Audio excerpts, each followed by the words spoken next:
Live from La Ciudad de Nueva York. It's the New York Hardcore Chronicles live. How about it? Episode number 390. Where you been? Oh, you've been here. Good to see everybody. Let's get down. Let's do it up. Let's do what we do. Right?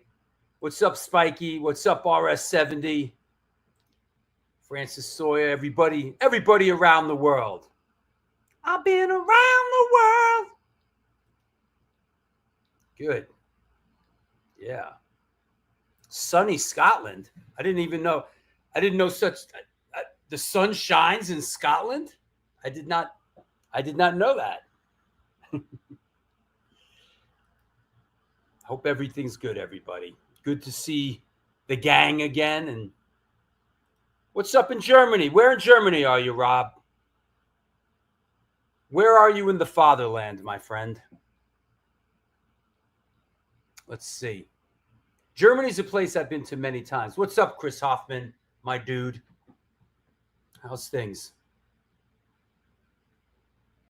Do only dudes watch this show now? Is this like, what happened to all the girls that used to watch the show? Like, what's going on? Have we chased them out of the room?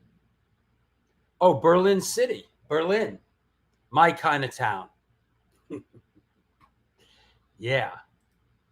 That said, Rome. All right. Long Island transplant in Rome. What are you doing in Rome? Did you see? Did I just see? Did the Cro-Mags just play in Rome, or did Harley screen his film in Rome? I know you're a girl. You're like the only girl. You and Lori Dawn. All the other gals have ran off. Enough of Drew Stone and his hardcore thing. Bunch of dudes. That said, speaking of enough of Drew Stone and his hardcore friends, what's up? Another dude. Another dude. What's up? Oh, Cindy. All right. That's two. It's not the quantity of our women. It's the quality of our women. Yeah. Listen, it's not volume.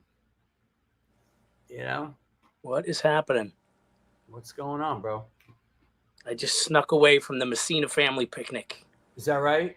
It's a gathering of hundreds of Messinas. Hey, let me ask the audience. Do you guys know what this... Do you know what this is? Anybody? Now look at him. Yeah. Yep. Let's see. Anybody? Do you know what this is? Hey, what's up, Jolly? Come on. Is it a... Well, everybody kind of knows what it is. Totally reminds me of Starship Troopers. Is it a cicada? While crickets and cicadas sing a rare and different tune, Terrapin Station in the shadow of the moon. Terrapin Station. No, it is not a cicada. Harley Flanagan. No, it's not Harley Flanagan. Harley Flanagan. Good one. All right. Jimmy Ferrari. Not a cicada. Yes. This is it a lanternfly? Yep. Is it a lanternfly? The spotted lanternfly. It is. That's right. It is a spotted lanternfly. I think they're really cool looking, actually. Listen, they must be eradicated at all costs. They must be annihilated. That's what they literally say, to kill them on sight. Muttley says, I hate those things. They're all over my neighborhood. Yeah, they eat the trees. They eat the trees. Yeah. I saw a whole thing about how they eat the trees, and it's fucked up. Yeah, I just left. They were all over the picnic. They were just everywhere. You see, where I live, we don't have things like this. They can't get through the cement. I live, I'm out here and, The cement-eating beetle, that's next. It's an invasive species. Cement. That's coming. People hate them. You've never seen one before? They're everywhere. Where are you? Yeah. You living in? What are you living in, a cave, woman? Yes, it's an invasive species. You got to kill. Everyone got to go out and kill these things. Yeah. I stomped on one this morning. And they're bright red on the underside. They're really cool looking. So I got to give a quick shout, by the way. Yeah, go ahead. Yeah, go ahead. The new book by Greg Prado just came out. It's and just in time for Mustaine to announce that Megadeth is wrapping it up with the last album and tour. But the cool thing is, Greg, great writer. I have some photos included in this book. But by chance, Greg is also cousins with Mike Fleischman from V.O.D. So the timing is perfect. Check it out. It's good stuff. He's got a ton of books. This is his most recent, and it's really good. And if you believe that Megadeth is actually going to hang it up, I got a bridge to sell you in Brooklyn. The farewell, Mr. I'll sell you that same bridge I sold you when you bought tickets for the Motley Crue farewell tour. You want to know something about Motley Crue? They suck. I'm with you. I agree with Motley you. Crue sucks. Motley Crue sucks now. They suck. They lost me after the second record. We went and saw Motley Crue. Like we're like, oh yeah, so let's go see Motley Crue, and it was horrible. they were lip syncing, playing to a tape. It was, and oh my god, it was so. I'd rather go see Billy Joel than Motley Crue. You know, it's funny. We went to the beach. My drummer had, we got free tickets. It was Alice Cooper and Motley Crue. Alice Cooper was great. He went on first. And the guy next to us leans over and goes, my God, Vince Neil looks like a combination of Stevie Nicks and Sam Kinison. Yeah, Vince Neil sounds great because what you're hearing is a tape, bro. He's not singing. Yeah. So whatever, man. What do I listen? It's all good, man. It's all a matter of taste.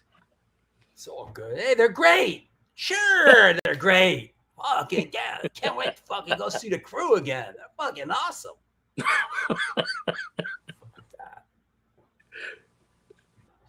Hey, you know what I did? Speaking of Motley Crue, I went on the boat cruise around Manhattan with H2O and Killing Time and School Drugs. Ah, that's a good show. Yeah. How was the show? I missed that one, unfortunately. It was good. I actually kind of enjoyed myself. There was a lot of people. There was a lot of people on the boat, and there was actually nobody on the boat that I didn't want to see. Because a lot of times you get on the boat and they're like, ugh. You know, you I'm see trapped on the like, boat. I'm stuck on the boat with this fucking jerk off, you know? So I'm on the boat, and it was all people I wanted to see, a lot of friends. I saw some Killing Time. They were very good. And I saw H2O. I'll tell you something about H2O. Toby Morse's son, Max, plays drums for H2O. And he reminds me very much of Arthur Googie that used to drum for the Misfits back in the day. Toby's kid is a very, very good drummer. And Matt Henderson from Agnostic Front and Madball plays guitar. So, you know, if you're like, H2O, but it's changed a little bit. Yeah. They got Max and Maddie. And, I mean, Toby's kid is like the whole show now. It's like you put a new engine in the car, you know?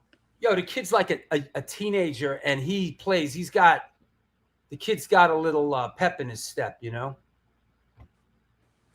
Yeah, I saw him when he first joined, when they played LPR. And he was great, you know? Yeah, he's good.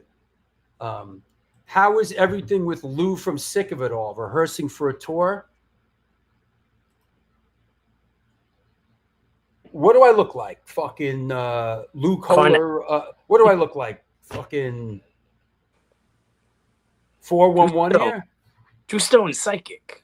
Yeah, okay. How is everything with Lou from Sick of It All? Rehearsing for a tour? Things are good. Rehearsing soon. Comeback inevitable. Wait, they need my lotto numbers. And feel free. Anybody have any other questions to ask the psychic Drew Stone, the hardcore psychic? Feel free to ask quickly. We got to bring our guest on. Yeah. So, yeah, we'll see. We need a magic 8-ball. Am I ever gonna get laid? Maybe someday. Sorry, ask again later. Yeah. Hey, I saw some Sham 69 footage. I guess they played Rebellion. I saw some of that footage, you know. So the kids are united. Don't be fooled by cheap imitations. The kids are, in fact, united. So, yeah. New York General Hospital.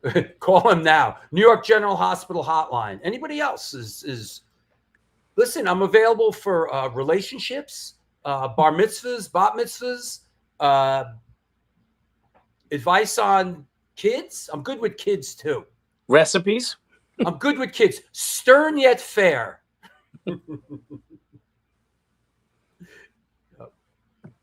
Oh, he's 70. Wow. Okay. All right. So that puts him in number 2, right behind Charlie Harper and right in front of Vinny. I guess that's kind of the real sham. I know there was another sham 69 playing for a while that he wasn't a part of, So rest in peace, Tom Ironbound. Yeah, Dr. Tom Ironbound. Yep. Oh, you know who I just saw passed away right before I got on the show today is Terrence Stamp. Oh, wow. Who played General Zod in Superman 2. Yeah. He's a great actor. Yeah. Yeah. Yep. Nobody else has any questions for the psychic? I'm sort of disappointed. Like what Johnny Carson used to do that with. Oh, Karnak. Karnak the Incredible. All right. So be it. Shout out to Adrenaline OD played. Did you see them play? Adrenaline OD for finally make it to the UK. All right. Yeah. Okay. Will Vince Neil ever really sing again? No. Vince Neil will never really sing again, and he will never, ever, ever lose that weight. And in fact, he's going to get a bunch more plastic surgery as well. But truth be told, as far as I can see, Vince Neil will never truly, really sing again. So did he ever really sing? Right. Yep. Question him about the hat. What kind of hat is that? Original Boston hardcore. Yeah. Got to represent our friends in the other place there, in the home of Bridge 9 and, Larry Kelly and, and it fits my giant head. Whatever happened to Sid the Kid? He's singing for Motley Crue now. What are you, a fucking detective? Whatever happened is, what are you, his mother? He's singing for Motley Crue now. Sid's busy. Sid's too busy for the show, but he does DJ at our matinees. Yeah. All right. That said, I think we should bring him on. Bring it on. Oh, I'll see you in a bit. You got it. All right. That's right. The psychic is here. All your psychic abilities. This is the New York Hardcore Chronicles Live, and we are sponsored by. Hello. We got a freeze up? That's odd. What the fuck? Well, that's new. Hold on a second. What the fuck's going on? All right, whatever. It's the New York Hardcore Chronicles Live, and we're sponsored by the Candle Witch Co. It's a female-owned entrepreneur business based out of Connecticut. Owner Rachel King Keys handcrafts soy wax candles set with intentions for your sanctuaries. She has accomplished a life goal dream since beauty school, debuting her artist showcase Hotties and Hellions that feature live bands, burlesque, sideshow acts, vendors, food trucks, and this year a live auction with all proceeds going to the mental health program Punk Rock Saves Lives. Catch her in the tri-state area doing her thing, slinging candles at events, and keep an eye out for her show coming to New York in the spring of 2026. You can find her on Etsy and on Instagram at Candle Witch Co. That said, let's bring our guest on. Let's make sure everything is okay in the room of chat.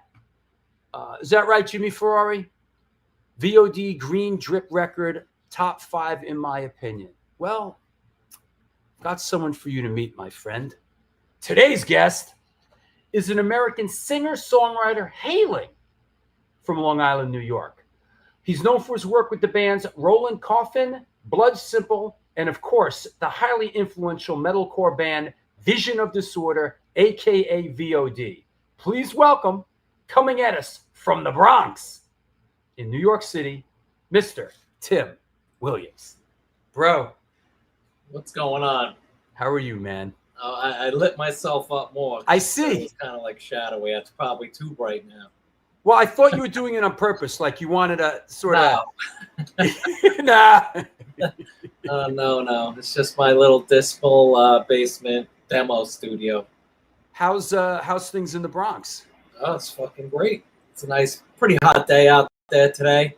After this, I'm gonna fire up my charcoal grill, throw down some chicken kebabs, some eggplants, stuff like that. Maybe I got some jalapenos in the garden. Gonna get those on there. So yeah, things are good. You're living that Bronx life. I live a good life. Everything's good, man. Long Island was great, but I moved out of there in like '99. I bounced around Manhattan, then I was in Brooklyn, and then I came up here. Yeah. Well, you sort of set it off. Let's take the ball and run with it. Sure. How did you come up? Did you grow up in a musical household? How did music come into your life? It's pretty funny because a lot of things you guys were talking about earlier in the show. A musical household, probably not so much, but my parents, especially my dad, was really into music. So he was always playing music on the hi-fi. And Billy Joel was a big one. There's a lot of Billy Joel in that house. And I remember when I was older, I bought him like really good tickets to a Billy Joel concert with my mom. He was very excited about that. So the house wasn't super musical, but there was always music around. And from a very, very, very young age, I always wanted to be in a band. And that'll go into the other thing you guys dogged 1,000 times was Motley Crue and Vince Neil.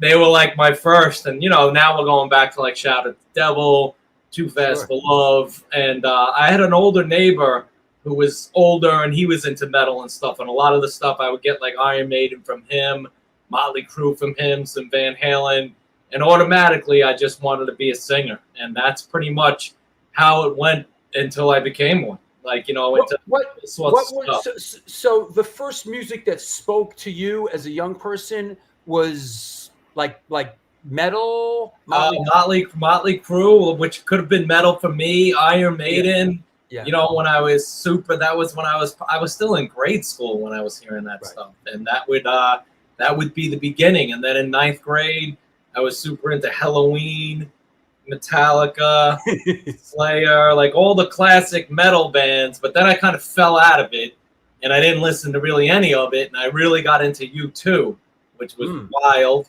And I really dove into that for like 2 years, discovering every album they ever did. I bought every poster I could find. I really listened to, how Bono sang and stuff like that. I was super into it.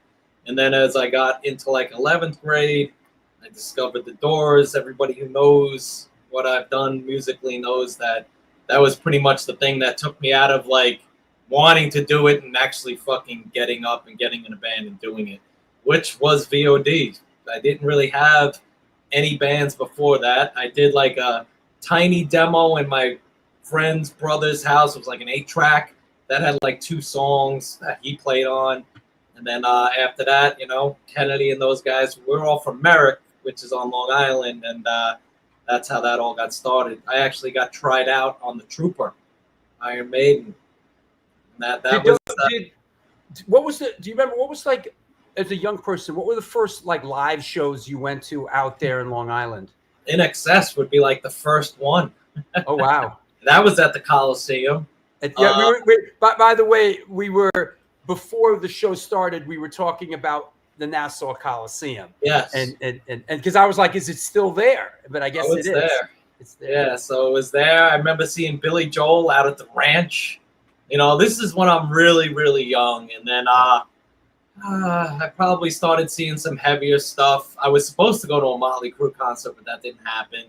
And then we slowly started getting into like the heavier stuff where we saw Pantera, Alice in Chains, all the hard DA, all the hardcore bands. But that was kind of already on my way by then. Like I was already in V.O.D. very early, and we started, Biohazard was like playing every other weekend. Sure. Life of Agony. It seemed like SOU was releasing another single like every other week, and all of us would just run into Brooklyn or New Rochelle, wherever they were, and we'd go see them play. Was Biohazard, yeah, Biohazard, Life of Agony. I guess all that was kind of coming down the line. Were there any sort of local bands when you right? Oh yeah, well, it was the whole Long Island hardcore scene that was fucking huge, and that would be Disciplinary Action was probably my first like band, like hardcore band that I just absolutely loved to death. Like I just everything they were like, the way they got on stage, the way they were, and the music they played was just really raw and really heavy. Some of the earliest stuff can be questionable, but you know, we all grow and take our own beliefs with us, I guess. And Neglect, Mind Over Matter, all those bands, Silent Majority, Berserkers, these are all like Long Island, quintessential Long Island bands that I came up seeing and watching them on stage. Like, we weren't even opening for any of these bands yet. You know, we were just going to see them play. Yeah. And what, as a young person, what were some of the venues or and places that like, you know, we mentioned this, you know, Stephen was on before and Stephen mentioned, and we're jumping around a little bit here, but that Stephen's band, Serial Poets, opened up for V.O.D. at the Roxy. And I know, you know, the Roxy is sort of like a classic place. I mean, I came out there from the city a couple times, but were there, other than like the Roxy or Frank Cariola's Roxy, were there like grassroots places? Oh yeah, like, yeah. Then you had the Right Track In, which everybody fucking knows. The Right Track. That was like one of the most classic. Like Sick of It All played there, and like God knows, man, it was probably still in fucking early junior high or something when they supposedly played there. Hammerheads was another one. Hammerheads, that was on Hempstead Turnpike, and I guess Elmont, and that was like V.O.D.'s first live shows were there. And that was weird, but it was good. You know, just a bunch of our friends and shit. The promoter's name or the guy who ran the place name was Gaspar. There's the Right Track. Yeah, there's the Right Track. We used to hang out. You know, the Right Track was cool too. It's slipping my mind who ran the Right Track, but it was the same guy for like decades. But right now, I don't know. Maybe somebody can chime in and say who it was. I can't remember. But that was a cool club, you know. Hammerheads. Yeah, that was Hammerheads was cool. Then you had the Dry Rock Cafe, which was, I don't know how long that was around for, but that was no liquor. V.O.D. played there, and they set up like lawn chairs in the parking lot. It was very weird. Those were like, I would, to answer your question, like the grassroots venues. But then you had the Angle, which was another really Long Island hardcore grassroots. Like I was going there in like 11th grade. It was like an alternative. Like they'd be playing Nine Inch Nails, Enter Sandman, fucking Ministry, you know, all this heavy kind of stuff and thrashy. You'd just be moshing out there, and then they started having bands. So the Angle was big, because a lot of bands used to play there. And that was also known, if you started playing there, you were kind of getting in on the Long Island hardcore scene, which was, you know, for V.O.D. for a little while was kind of unattainable. You know, we weren't really there yet, so we would go. Was the PWAC happening early on? The PWAC was after. Was after. Yeah, the PWAC was after all. This is like the very early V.O.D., probably even before Fleischman was in the band. We used to play Industry was another one, but that kind of I'm not familiar with that. Industry. Yeah, it was kind of like a big club that would have bands and stuff like that. Obviously, we already talked about the Roxy. What was cool about Long Island and other places, I'm sure, is there were definitely some cool basement shows. Like we played people's basements. The famous one would be Ray's Basement. It's out there in Suffolk County. Just the parents would be sitting upstairs, and you'd go down, and it would just be like spray painted walls, just a raw fucking basement. They had a tiny stage built in the side, and it'd be like 60 people down there. It would be like a full on show going on. God bless. And people would be going crazy. So that was always classic. Every once in a while, you'd get Industry used to be Speaks in Island Park. Okay, that makes sense. Yeah, that makes sense. I remember Speaks. Yeah. Sprats on the Waters down there. All these clubs were down there in that area. Kind of a dicey area, but we had some fun there. Then you'd get occasionally invited to the VFW halls. That was famous on Long Island, although I can't really remember any of the names of them. Yeah. What else? The Roxy we already spoke about. That was a big one. Like a lot of what was cool about the Roxy, and this is kind of when was slowly starting to come into the PWAC, and Long Island scene was getting bigger and bigger. Like the bands were putting out 7 inches, and they were getting on Rec 8 records. So some of the Long Island bands were really starting to kind of get out into the world, and the scene was getting bigger. And where was I? Lost my train of thought for a second. So the Roxy, what was cool about the Roxy? Carriola, the guy who booked that joint, Frank Carriola. Yeah, he was really cool at he supported the local acts, and he would like talk to you, he'd hang out with you, and it seemed like he generally cared about local talent. So every time he had a lot of national acts, so every time by then V.O.D was kind of getting there, so every time it seemed like he would call me and just be like, "Yo, Machine Head's coming through, you guys should really play it," and we'd play it. Or I remember Motorhead, and we were just like, "What the fuck? We're gonna play with Motorhead." Is that right? We didn't know anything then. We were just kids, but we did that show. Well, before we get ahead of ourselves, let's give it. How did V.O.D come together? You said it was your first band. Was Mike? Did you guys go to school together out there? Oh yeah. How did the early V.O.D? How did it all come together? Well, there's a lot of grassroots because I've known Kennedy since I was 5 years old. You know, we grew up down the street from each other, literally hanging out all the time. Like we were best friends for years, and we'd have a falling out. Then we were best friends for years, and another falling out. Boundback, me and him were on the same soccer teams and shit. So it's like we knew each other. I really knew Kennedy because we spent a lot of time together. Sure. And I guess in high school, in like 11th grade, we had a different drummer. I don't even remember his name, but this is before Fleischman, even before Brendan. So it was basically me, Kennedy, and this other drummer just playing in a garage. That's where they tried me out on the Trooper and a couple other things, but I made it. I made it into the garage band. Yeah. Whoa. And then some really funny stuff is we played the high school talent show. And, was that the first? Was that the first gig? That was the first gig. Again, this was just me, Kennedy, the drummer, and then we had like this bass player just who played bass in the high school, and he was a black kid. Was this Merrick? Was this Merrick High School? It was Calhoun High School in Merrick. Calhoun High School in Merrick. Yeah, okay. And we had the one black kid in the school played bass, so we pulled him in. And the night of the show, we all wore black. He wore white head to toe. He had like a white turtleneck. We didn't even plan that shit. And we covered Love Me 2 Times by the Doors. Nice. And we did a thrashy ending, and the place went fucking nuts. It was funny. We were like celebrities after that. And so we did that. We did the high school. That was the town. Then we did the Battle of Bands at the high school in the gym. Crazy mosh pit broke out. They shut us down. This is really early shit. I guess what we really talk about, or we claim, like the beginning of V.O.D. proper would be when Fleisch got in, but Brendan came in before Fleisch, and that's when V.O.D. started to write better songs. Like our influences were starting to change. Like this is late high school, early, maybe very early college. So we're talking about like 92, 93.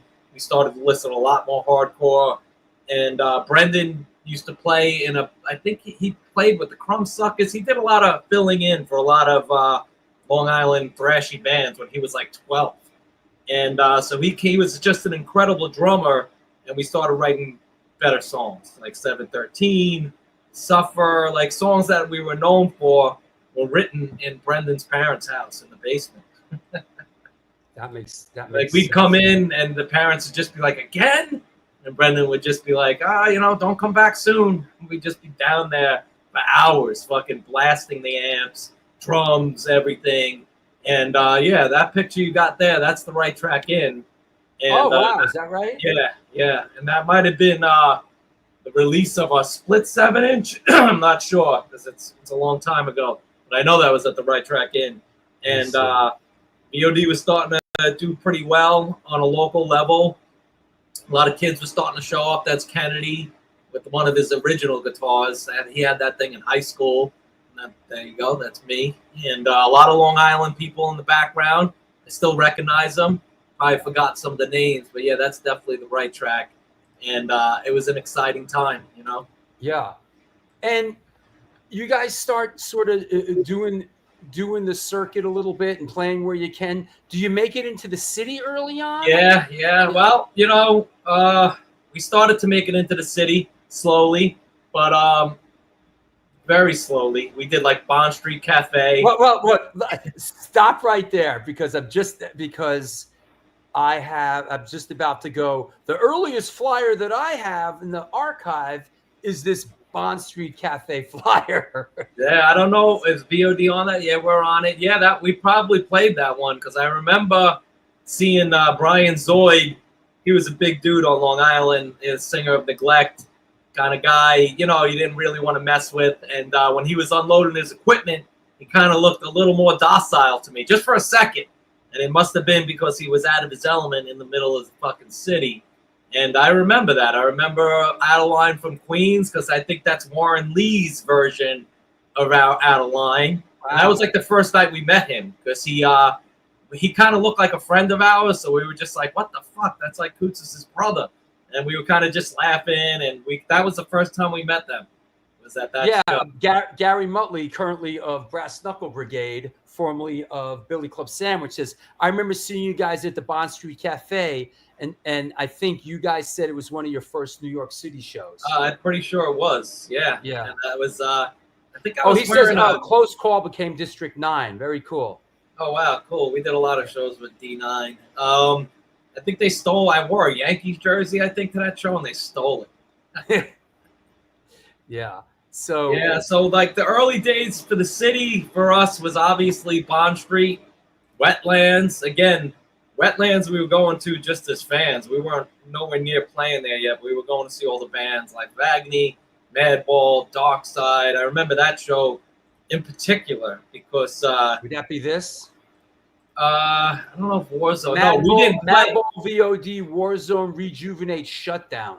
That was after we saw Madball in my Agony because we didn't play that show. But this one, we must have played. I have a lot of good memories of the Wetlands because it was just a lot of fun.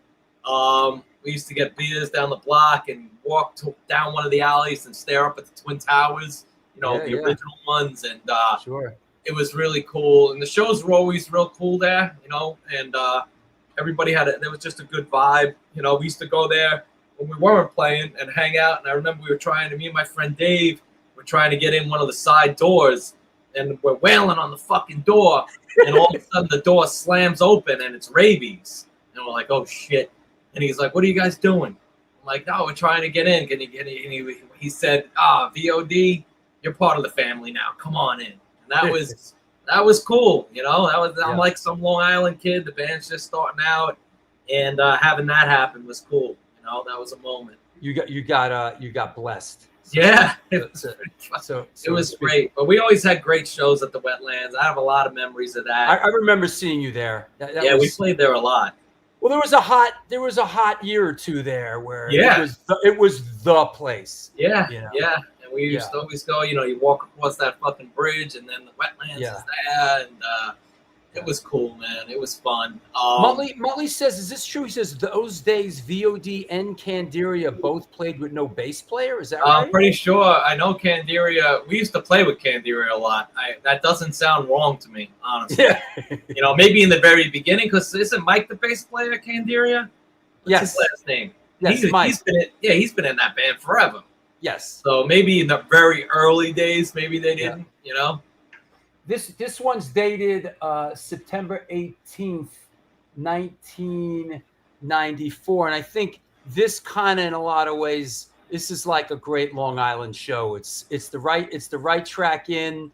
It's no redeeming social value, Neglect, V.O.D, New School, Loyal to None, plus one other band to be announced.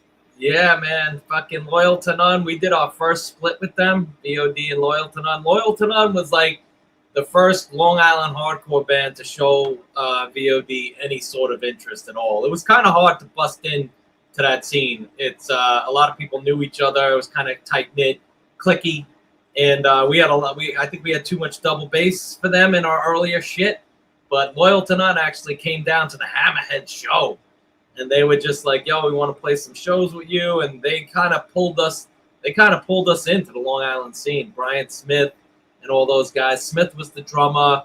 Brian Lawless went on the other guy. He was the singer. They were cool guys, man. They were good guys. And you guys ended up doing, was this like a split cassette release? And I think it wound up being a 7-inch, but it was a split, and that was like our first proper, I guess, kind of release. Besides, that was right after the demo, which everybody still talks about. And I know DTO's on there. I think it might be No Regret. I can't really remember, but that was big. You know, back then 7 inches mattered.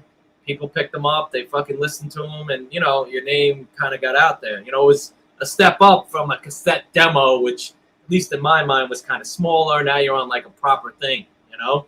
Yeah. And then you go Riptide. That's it, right? Riptide Recordings, 1994. V.O.D. on one side and Loyalton on the other, right? Yeah, that could have been a radio show that we did. I think Kyle, I think that was his first name. He ran Riptide, and we drive all the way out to fucking Stony Brook and play in the studio there in the college radio station.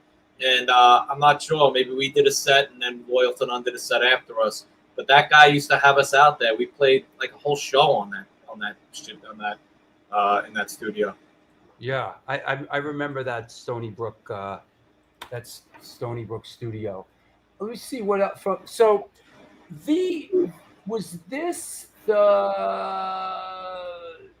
this would be the first V.O.D. demo, right? The yellow one. Was it the blue one? It was two versions. The yellow was the original printing, I think. And I don't know. I think we made like 200 of them, and then we did the same one, I guess, in blue. Very big for V.O.D. That's my friend Dave Tetta. He drew that, and it was the raw beginning, man. We went out to Legend Studios, recorded it out there on Long Island. I believe Rob Hundermark or something like that was his name. And we were in there recording it, and it was just, the guy was like, holy shit, this stuff is fucking great. And, you know, one of the guys from one of the other studios, he was just like, yo, you guys got to play with my band this Friday night. And we went out, and we played some fucking bar way out east with like some band. It was pretty wild. Like a biker bar. Here's the back of that. That's my old home phone number. Don't bother fucking calling that because no one lives there anymore. But that is my the house that I grew up in. And then that address is Kennedy's. So we literally call like they're gonna call me at my mom's house. Tim, it's for you. You. Yeah. So, kind of moving forward, you're doing demos, you're playing, and there was the kind of the first. I'm looking for the still 7-inch. The 7-inch was Kevin Gill put that out on Striving for Togetherness, right? Yeah, you're skipping a pretty interesting part. I'll make it quick. Please. But like, all right, so we're like, V.O.D. put out the split 7-inch. We did the demo. We're getting traction. You know, we're starting to play bigger venues. Again, the Roxy, we're starting to play with a lot of bigger bands, and people are taking notice, which is exciting. And then, you know, we're playing with 25 to Life. It seems like we're playing with them every fucking week. And, you know, everybody got along then. And Rick got us on New York's Hardest. That was a big recording for V.O.D. We only did 2 songs. We were only supposed to be kind of in the mix. We were just happy to be asked to be on it. There were 100 fucking bands on it. We all recorded at Big Blue Meanie. Tim McGillis's studio that's way out there at the time was in his house out there in, I guess that's Jersey. And we did Suffer and we did Deconstruct. Suffer came out so sick, at least whoever's putting that thing together thought so, that they put it first on New York's Hardest, on a real hardcore, like you're always trying to get back then, trying to get on a compilation or a split, anything to get your name out there, you know, put out a demo, whatever. And the fact that V.O.D. got on that and opened it up, it definitely upped the ante for us. Like when that came out, people started to take even more notice and things. Yeah, that was just a lot of big bands, you know, and all these bands were fully active Bulldoze. Oh man, you know, we used to. That was back then. You know, we played with Bulldoze a lot, and they were a scary band. We'd be playing out in Jersey with them on like a Thursday night. Fahrenheit 451. You know, Kevin from fucking Bulldoze. That guy was a fucking maniac, and it was wild times, man. People getting beat up, and it was tough. It's like it was tough. It was a violent. Yeah, there was a lot of tough shit going on. Era. You know, it's no secret we're not tough guys. We're just not. You know, if we get into a position, sure, but it's not what we do. You know, and that was huge for us. Like, look at that fucking cover, Twin Towers with a pit bull, man. That was a hard fucking piece. So that really upped it for V.O.D. and it put us just in a different bracket, you know. And a lot of people, especially from the city and people who listen to hardcore, were like really starting to get into it. And that song "Suffer," probably one of the biggest songs that V.O.D. ever did. And that's when Kevin Gill started coming around. And that was another really big part of the scene. I'm sure you remember this, was the summer of Coney Island High. Or it might have been a year. Like, that place was it. And we played there with H2O. We played there with Madball, 25 to Life. Every band you could think of played there. And, you know, we'd all be just hanging out, partying. You'd be in that little room downstairs. You just walk up the stairs, get on stage. Like, everybody was playing there. You had Steve Poss ran that joint. And it was just a hangout. And it really brought us deeper into the scene. And that's when Kevin offered us the 7-inch, which was, you know, we knew we had to do something really important and really big. I always say this because this is true. Earth Crisis just put out Firestorm.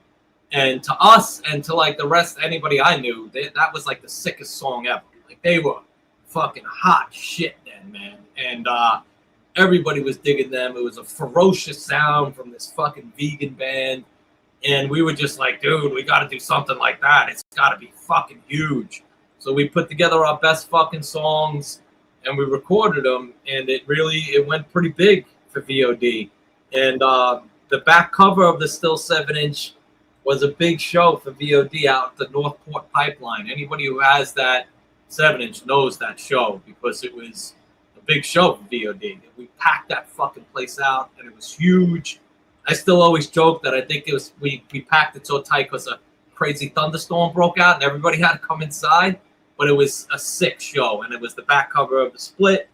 And now we're starting to get into the PWAC era, which a big thing that happened at the PWAC, again, we were starting to play there with Madball, bands like, now the city started to really take notice on Long Island, and I think it was mainly because the PWAC. Like, you'd have 1,000 kids showing up there, 500 kids, no matter who played the PWAC, it was a huge venue. So we played there with Madball. We played there with, I think, H2O once. And they were big shows. And then I got a call once from Frank Cariola. And he was like, yo, you're not going to want to miss this show. There's no opening bands, but I'll get you on. Korn is coming through. And this is Korn before they explode. Like, they were just about. They were right under the surface. But they were still the shit already, you know? And so they put it, Cariola gets us on. The place is packed. You couldn't even fucking breathe in that fucking place. And we went on and we fucking tore the fucking house down. Nice. And I would say, like, we played the PWAC probably like 600 people the time before that, maybe a little bit more. And we came to do the Still release. And I was driving with my friend Greg. He had like an old Barracuda, like hot rod. We're driving up to the fucking show. And all of a sudden we look out the window. We're like, holy fuck. The line was wrapped around the entire fucking building. Like, it was a crazy fucking moment. And no one expected. That's from the Roxy, that shot. That was before Fleiss is in the band. Classic. That was probably one of the Machine Head shows or something like that. That's a classic shot. I like the Downset tag. Yep, Downset. We toured with those guys. But, yeah, that was cool. So, man, that PWAC show, they had to, like, fucking open up the roll gate. They just had to let everybody in. It was probably like 2,000 fucking people out there. It was so crazy. So that kind of segues into, I was speaking to my neighbor, Howie Abrams. Oh yeah, who lives across pretty much across the street from me. Nice. you know, to get some perspective on V.O.D. as a guy that was over at Roadrunner and was involved. And he told me the story of how he was over at Roadrunner, and I guess the shelter did very well over there. Yeah. And they kind of gave Ray Capo a we'll call it like an imprint. Thank you, an imprint. And they called it Super Soul. Yep. And they were like, okay, well, what do we do now? Who we gonna sign?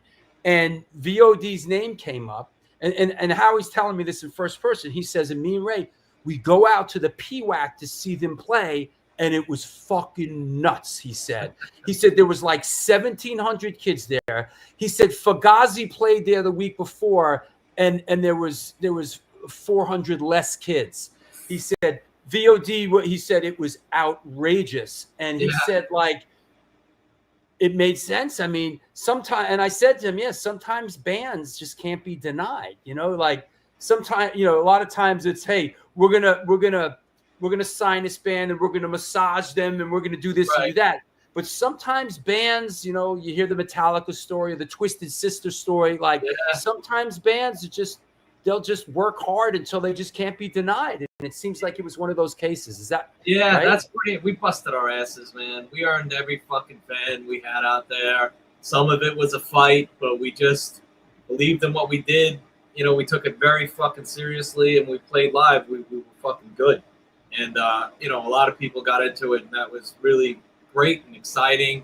And I remember Howie, and I remember Ray Capo. We were playing a venue with Shelter up in Pennsylvania. It was called the Mantis Green, which was outside of Scranton somewhere. And they were getting a lot of bands for a while, and V.O.D. was big in Scranton, so we were always up there. We played there with Shelter, and I remember Ray coming up to us after the show being like, yo, you guys are fucking incredible. That's where he pitched it to us. That was like the pre-pitch. And then he brought us out to, you remember Dojo? Was that the name of that place? On St. Mark's, of course. Yeah, he brought us out. He brought us there. That was the big pitch. We hadn't met Howie yet. This was just Ray pitching it. But needless to say, we were fucking beyond excited. You know, it's just, now you're sitting down with Ray Capo. Howie might have been starting to make phone calls. You know, we might have talked to him a little bit. Then eventually we met Howie, and we were down at Roadrunner, and you know, Howie's a good guy, man. Yeah, he's a good guy. He knew. And I don't know if this is probably not that show, but this is early on. This is at the PWAC. This is V.O.D. headlining, Madball, Glassjaw. This is a hell of a show. Yeah, that might have been the show. I'm not really. It's hard to remember. You know, it's so fucking long ago. Yeah. But it could have been the king size booking. That's the fuck was his name? I can't remember. Tyler, another guy. Right. Tyler. That's right. Tyler King. He was the booker out there, and he definitely did that show. We did a couple of shows with him at PWAC, and you know, he was pretty cool. He's been around. I don't know where he wound up. I remember seeing him out on the road years after. That might have been the show. Yeah. Yeah. So Howie, it was great hearing Howie's take on it, which was like he went out there and he said it was off the hook. It was like unbelievable. Kids were going nuts. Yeah. And they saw, and we got signed. You signed, and you know, we've talked on this show many times, sort of about the infamous Roadrunner deal. Yeah. You know, with you know the 7 or was it 9 record deal that's cross collateralized with your publishing and with your merchandise. Oh, we were dumb enough. You know, we were young. You know, I always tell, because this always comes up, and you know, we were young. Fleischman might have been 17. I don't even know if I was 20. Definitely wasn't 21 yet. And we were all just young. You know, we're fucking getting courted by these big fucking people. And yeah, we got the there's 2 Roadrunner record deals. They're all pretty in depth and a big commitment. But there's the metal deal, and then there's the hardcore deal. So you got Machine Head, Typo, all those Sepultura, all those bands got a different deal. Cold Chamber, right? That's definitely fucking right. I You didn't. asked Bad Boy, I you did asked not. Shelter. I did not realize it was. I thought it was one in the same. The metal deals were just so much more lucrative, dude. Like Right. they were getting so much more fucking money, and I don't know what the mechanics were behind it with merch, but I can tell you, V.O.D. we got destroyed. Yeah. Like we, it's tough because you put your heart into something, and then the numbers are not fucking working, dude. And you're just like, what the fuck? That's the face you make. Like, what the fuck do I do now? You know, and the band still had a lot of legs, a lot of life, people coming to see us, and it was rough, but whatever. We kept going. And I will say that for a young person, you know, especially in that era, it was very hard to understand a deal like that. Even if you had a lawyer friend or something, it was like, I mean, it took years to really understand how these record deals work, with things being cross-collateralized. Where whenever I hear that, I get like fucking ulcer. Yeah, right. It's collateralized because that was publishing, merch, everything. Everything was in that for those. So for those who might not know it all, what that means basically is that, let's say you go out and spend a whole bunch of money making the record, and the record doesn't really do that well.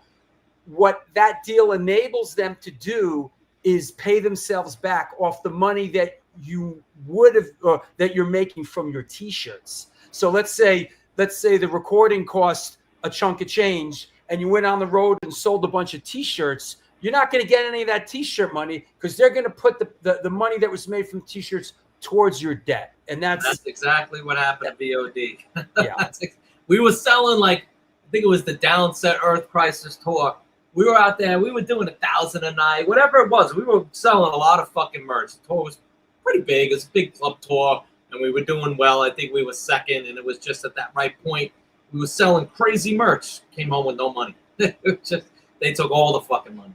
Yeah, unbelievable. And yes, Motley. Yeah, did Roadrunner take your publishing and merchandise? Of course, that's the Roadrunner deal. But it's not just the Roadrunner deal either. You know, that was the Century Media deal. That was the Roadrunner deal. Victory. That was the Victory. Thank you. The Victory deal. The Earache deal. These were the deal. These were the deals that were on the table for young, mostly hardcore and metal bands back then. Yeah. You know, when you're younger, you don't need as much money. They know that. You could go out in a fucking van like we did for fucking years, live off of whatever the fucking money was, $500 a month, forever, and just go out there and continue to sell. They knew when you were on the road, you sold more records. It's just the way it was, because Roadrunner would give you records. They'd check them all in, and they'd send you out there with CDs. And some nights you'd sell 50 CDs, other nights you'd sell 10, but you're always selling. So your sales would go up. The minute you came home, they'd go down. John in London asks, did the record companies get the merch made? Yes, they did. What the situation is, like, Roadrunner had a subsidiary called Blue Grape Merchandise. They made the merch. They had a merch company. They made the merch. So you sign the record deal. It's for the recordings. It's for the merch. They make the merch. And it's for the publishing that they own. So all this stuff is interwoven together, and it's very hard to get out from underneath it. You know, these days, you know, I know there's like 360 deals out there. I know people are still getting it raped. But, you know, the bands and the musicians have more legs to stand on. Like back then, if you wanted your shit out, you had to go through the labels. There was none of this. Do a demo in your basement for $1,500 and put it out, and it's on Instagram and Spotify, and people are fucking hearing it. It was not like that then. It wasn't like that for a long fucking time, man. Yeah. You know? Yes, Francis. Yes, this is what we're talking about. Merch and publishing. This was the deal. There was no, you know what, fuck these guys, we're going elsewhere. There wasn't really much of an option, man. Unless you, and some people did it. Oh, let's put it out ourselves. But, you know, in retrospect now, you look back on all these little labels that started then putting stuff out. Many years later, you could look back and go, oh, wow, like that's a rare record. That's worth a lot. But at the time, a lot of people were putting their own records out, and you got no distribution. They weren't getting anywhere. It's very hard. Like there's so many things, especially back then, that need to link up for you to get your music out. That's what you're doing. You can play on a local level, and maybe you're going to be big, but you ain't getting anywhere unless you get out there. And Roadrunner, look, they were knocking on our door. A lot of our peers were already on that label, so we're like, "Fuck, it worked for them. It's got to work for us. Let's fucking do this." You know, you had Life of Agony. Like Biohazard, I'm pretty sure was on there for a couple of records, and then obviously Madball, and they like mimic. We got like the Madball deal, like Howie was like fucking laughing about it. You guys are gonna get the Madball deal. It's gonna be great. And we recorded our first record, the same place, same producer that Madball did. So we were all good. And then once you're kind of like in that, now you're in that circuit of Roadrunner, you got access to those bands. Our first tour out of the box was with Madball. It wasn't a national tour, but it was all the way out to like, I think it went out to Detroit. It was like 2.5, 3 weeks. It did like the Northeast Detroit, shit like that. But that was a direct direct Roadrunner connection. It's just like you're taking that's a big part of it. You know, let's talk about the upside, right? It's like you're joining a family of bands. A lot of guys we knew, you know, like who else is on Roadrunner? Madball, Biohazard, Typo Negative, Life of Agony, Sepultura. I think Earth Crisis was on there by then. I'm not sure. There was a lot.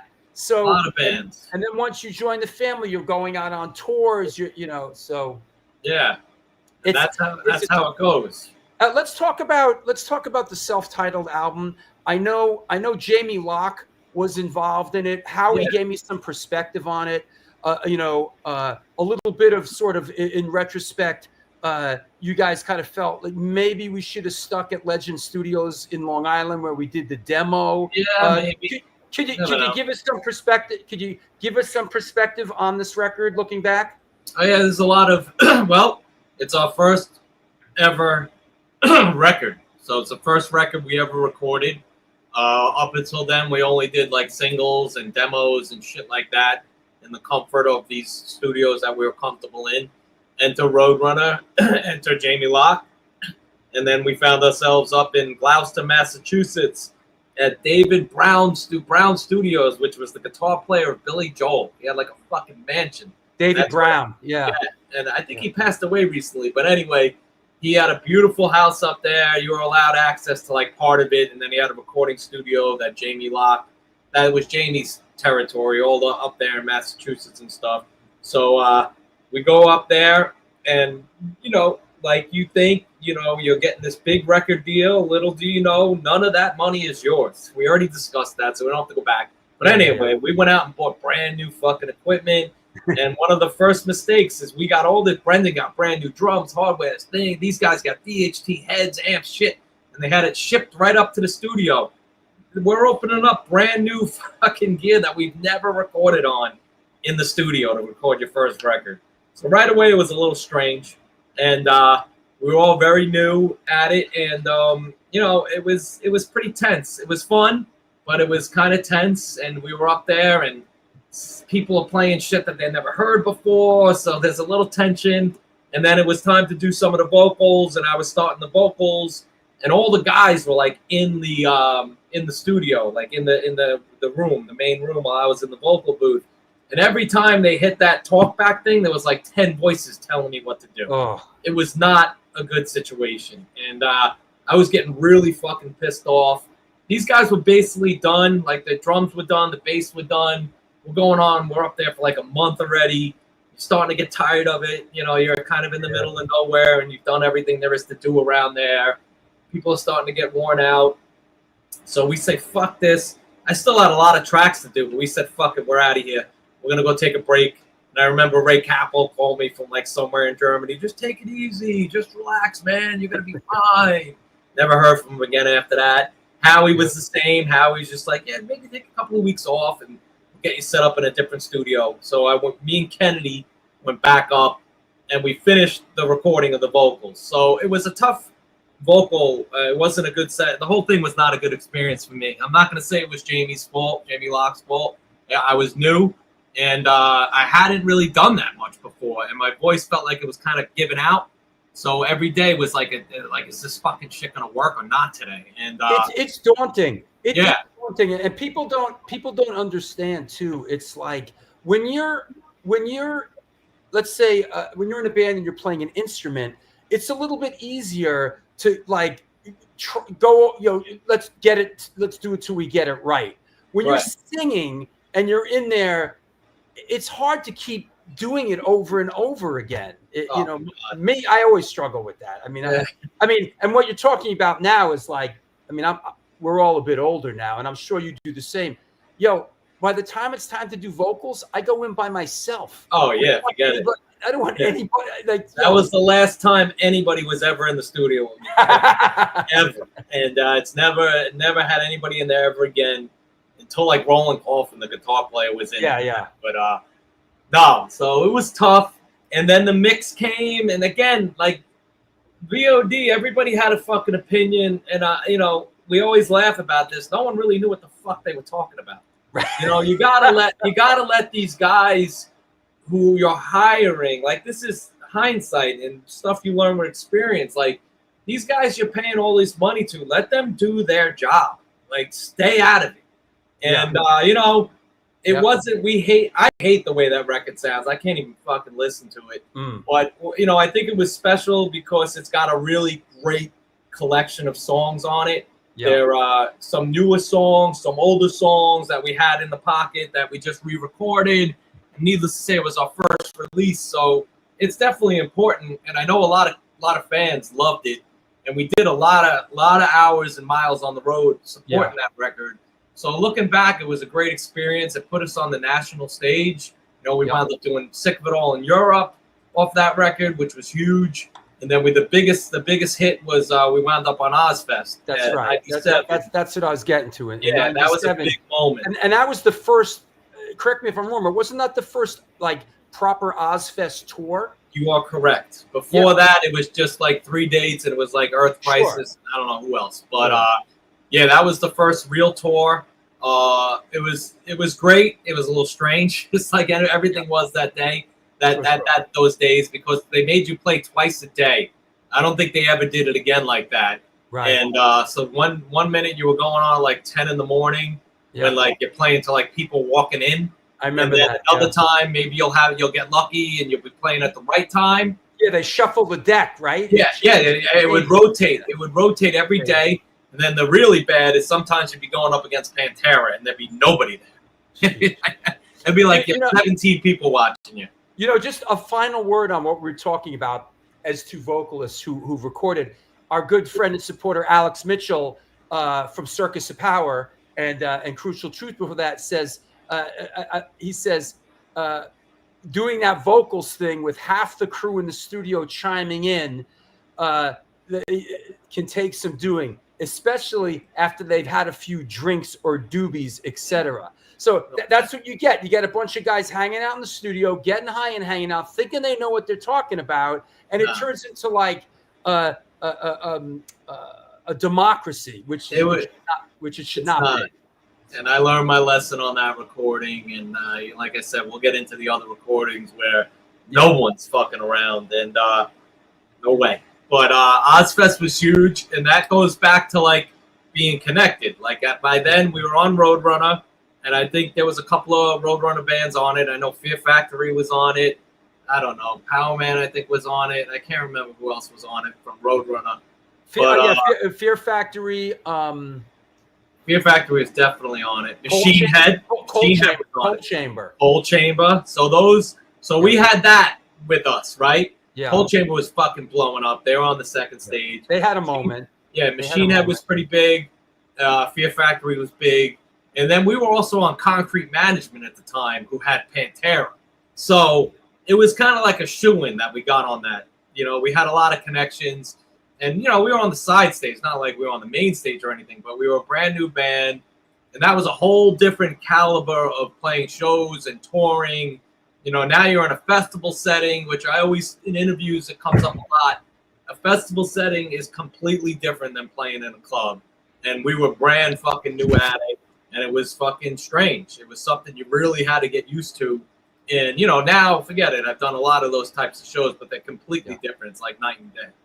Yeah. I mean, that sort of lifestyle, going from clubs to all of a sudden doing something like Ozzfest where things are very regimented. Yeah. There's no. Dude, they kicked us off. We were kicked off the Ozzfest from day one. Because our management, God knows, they've completely fucked up and told us, the first show was in D.C. They told us, don't worry about the meet and greet. You don't have to make that. And the sound check, whatever it was, they were like, you don't have to be there until this day. We were supposed to be there the day before for the whole hangout. And then there was actually like some sound checks going on. We completely missed that. We showed up and Sharon Osbourne was like, they're off. Tell them to not even unpack their fucking shit. They're off. And we were just, you know what it was? We opened up the Ozzfest and we missed our set. That's what it was. We were the first band to play the Ozzfest that day and we missed the set. So she was just like, you're out of it. You're fucking done.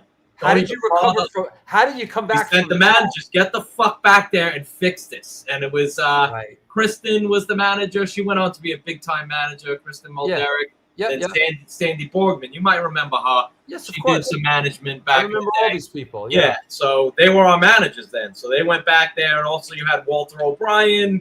He throws some weight around. You know, he had Pantera, White Zombie. So they all went back there and fixed it for us. And we wound up, we didn't have to leave. We went on. Well, did you, Walter and who else? Walter, Sandy, and Kristen Mulderick. They were on managers. What's his name? Manages Biohazard now. What's his name? Andy Gould. He's still around? He manages Biohazard. Holy shit. Andy Gould was definitely part of Concrete, but he did more of the West Coast stuff. Yeah, they split eventually. Walter took the management, and I think Andy took the marketing. Is what happened. Yeah. When you're talking fucking big business with those guys, man. We were like a fly speck to them. We were fucking lucky to even be in the same room with those guys. You know, we knew them for years, but we were nothing. But you know, that's what organizations like that have to do. You know, they have to, you know, they have to bring you know, new blood on and all that. Let me take a sponsor break and we'll come back. Let's talk about Imprint. Let's talk about, I know Phil Anselmo's on there, and let's make our way to Bloodsimple and so on, and Rollin, Coffin, etc. So let me get a couple minutes. Let me do a sponsor break. We'll be right back. Okay. All right. Cool. Thank you. All right. My pleasure. That's right. Our guest today is Tim Williams of V.O.D, Bloodsimple, and Rollin, Coffin. This is the New York Hardcore Chronicles Live. Let's do some promos and let's keep it moving.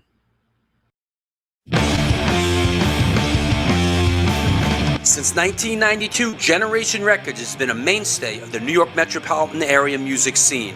Today, they offer a diverse selection of new and used rock, jazz, indie, hip-hop, punk, hardcore, metal, blues, soundtrack, and reggae LPs, as well as t-shirts, posters, and other merchandise. They buy used record collections and music memorabilia and will pay you top dollar for them. House calls made for large collections in the tri-state area. Call or email generationrecords@gmail.com and follow them on Facebook and Instagram.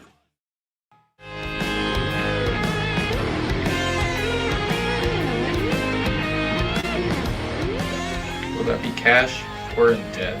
Do you mean debit? Yes.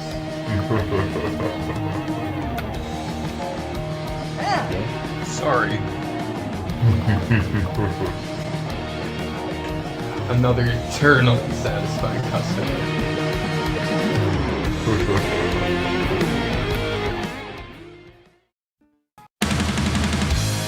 Yo, what's happening? I'm out here at one of our all-ages Sunday matinees on the Bowery.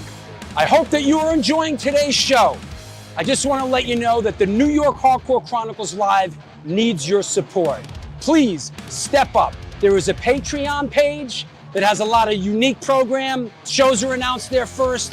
Lots of good stuff. There's a PayPal address right there on the screen if you want to make a contribution. There's also a super chat function. You could do that. But the bottom line is this show exists because of your support. We're going to be doing it for a long, long time. Thank you for all your support through the years. Back to the show.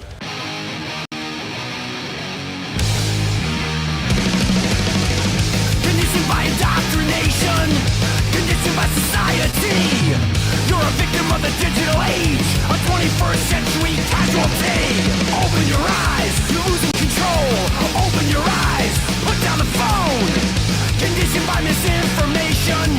just the media telling us lies. Decipher fiction from the truth. Society's slow and tragic demise. Open your eyes, you're losing control. Open your eyes, put down the phone. Everyone. And we're back. It's the New York Hardcore Chronicles. Like, what's up? Yo, what's up?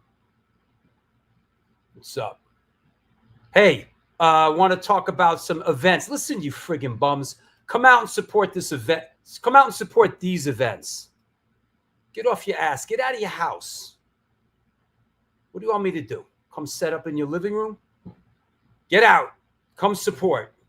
That said, starting with this, hold on.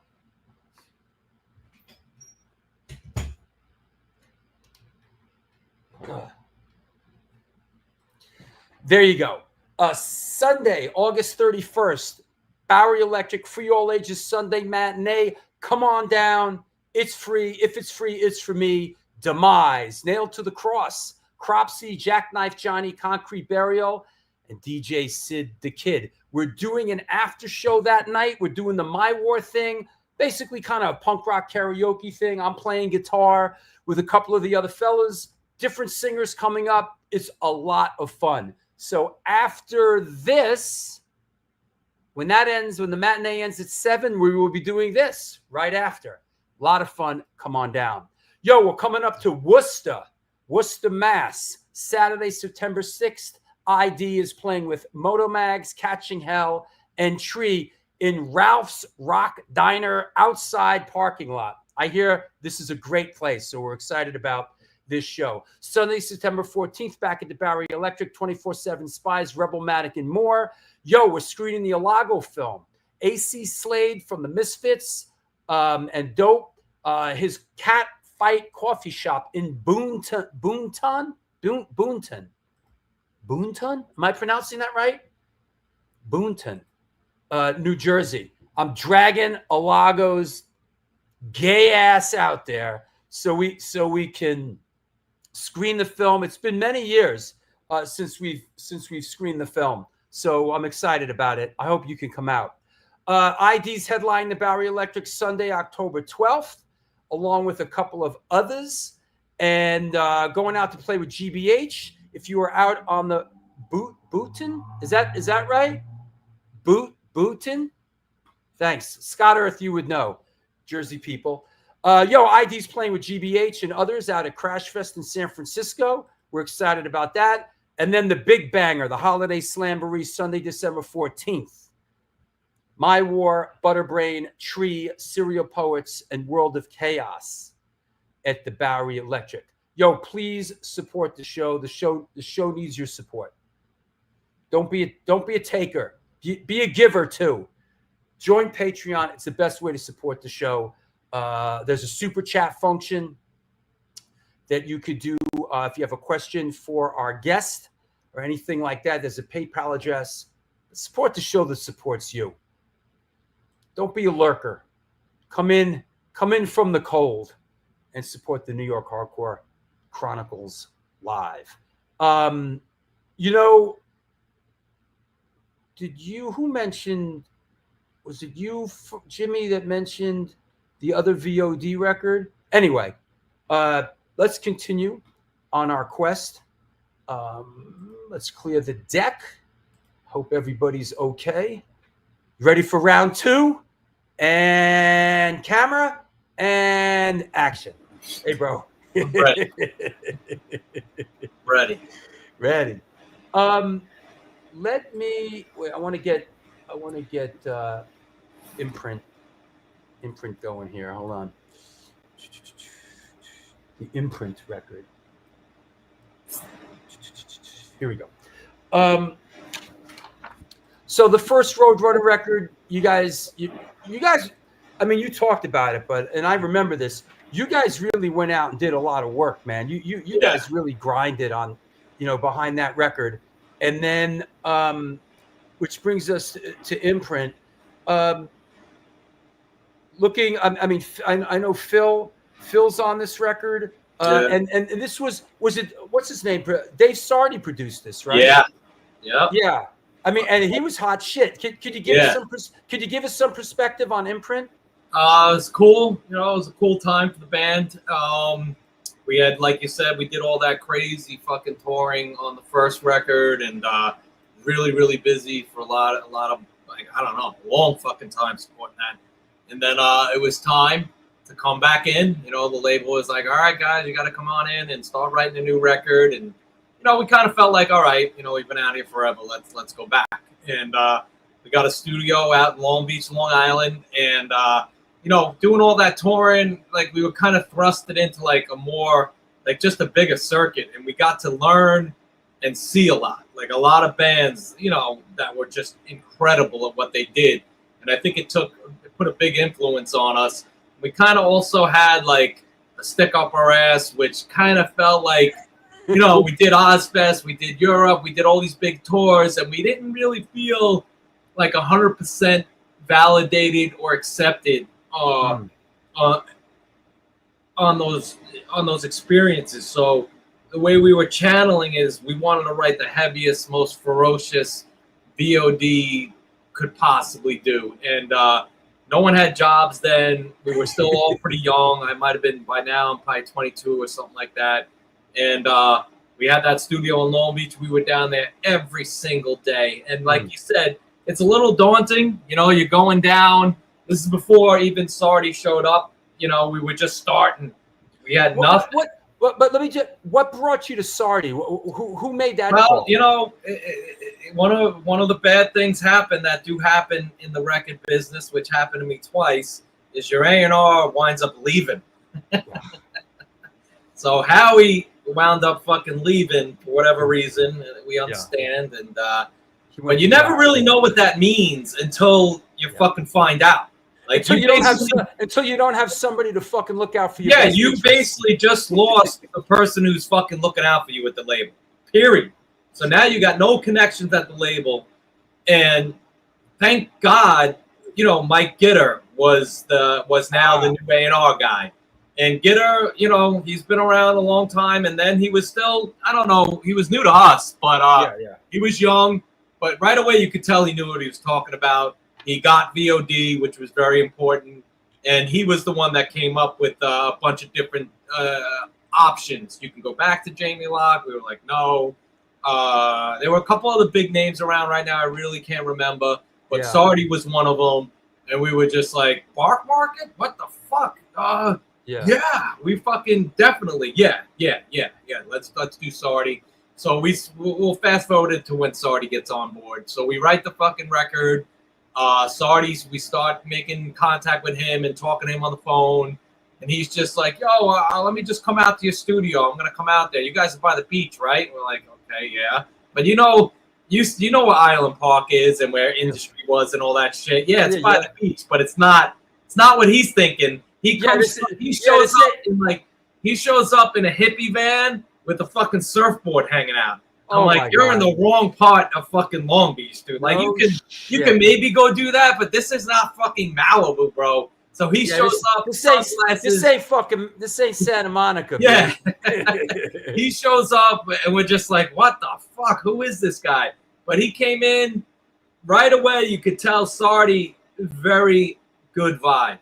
Mellow guy. Good. Again, he's already knocking shit out the box. His career is already going really well. But he's got no attitude, no ego. He just shows up. He sits down on like a fucking chair in the studio. He's like, all right, play me some shit. We start playing the stuff. And he basically went through, we did the whole thing. And he's like, I would maybe adjust this and maybe adjust that. That's it. We're just like, what? Okay. That was the pre-production. He's like, yeah, I wouldn't fuck with anything you guys got here.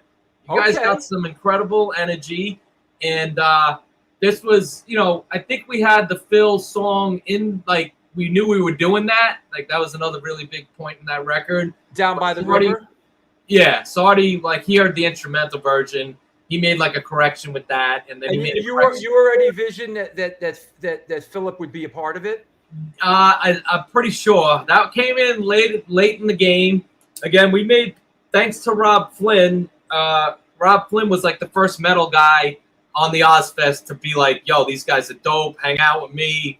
I love your band. Let me come on, come to the main stage. Like before that, we couldn't even get to those areas. And he introduced us to Phil Anselmo, who we already kind of met through Concrete, but this was like proper. Like we met him, we were hanging out with him on Ozzfest. He actually liked V.O.D.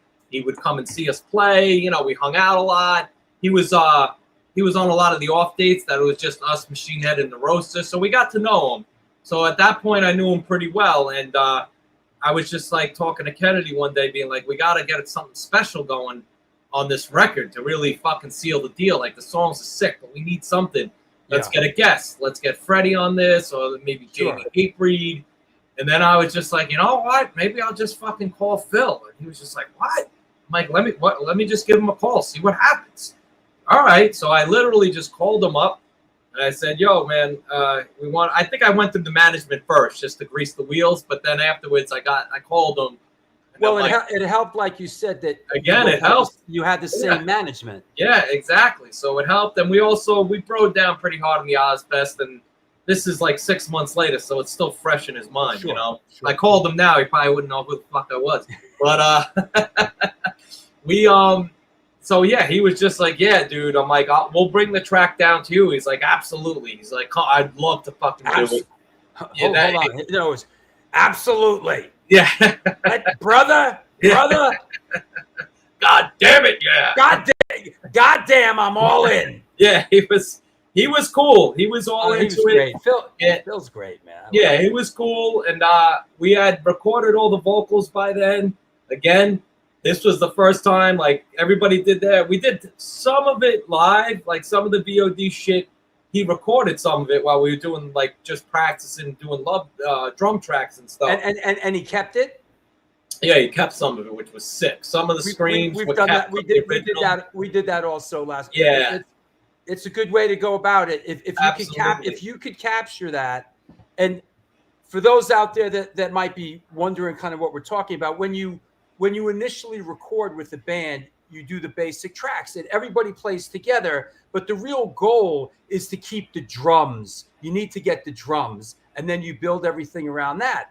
But sometimes when it really clicks and when like people are spot on, you'll have some producers that'll say, let's keep the bass and the guitar as well, and then you know, because the feel is there, especially with the drums. And he wound up recording some of the vocals, some not much of the singing, but some of the screams were actually the originals. Oh wow, which was really cool. And when you did a scratch track.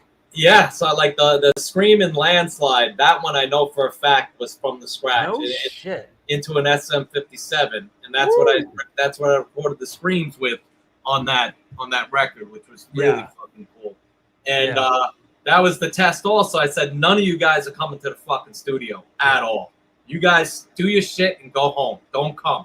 100%. And they didn't come until the mix, and you know, we did well. But so I did all the vocals, and then it came time to fly down to New Orleans to go to the studio he picked. So my singing parts were in there. All the music was in there.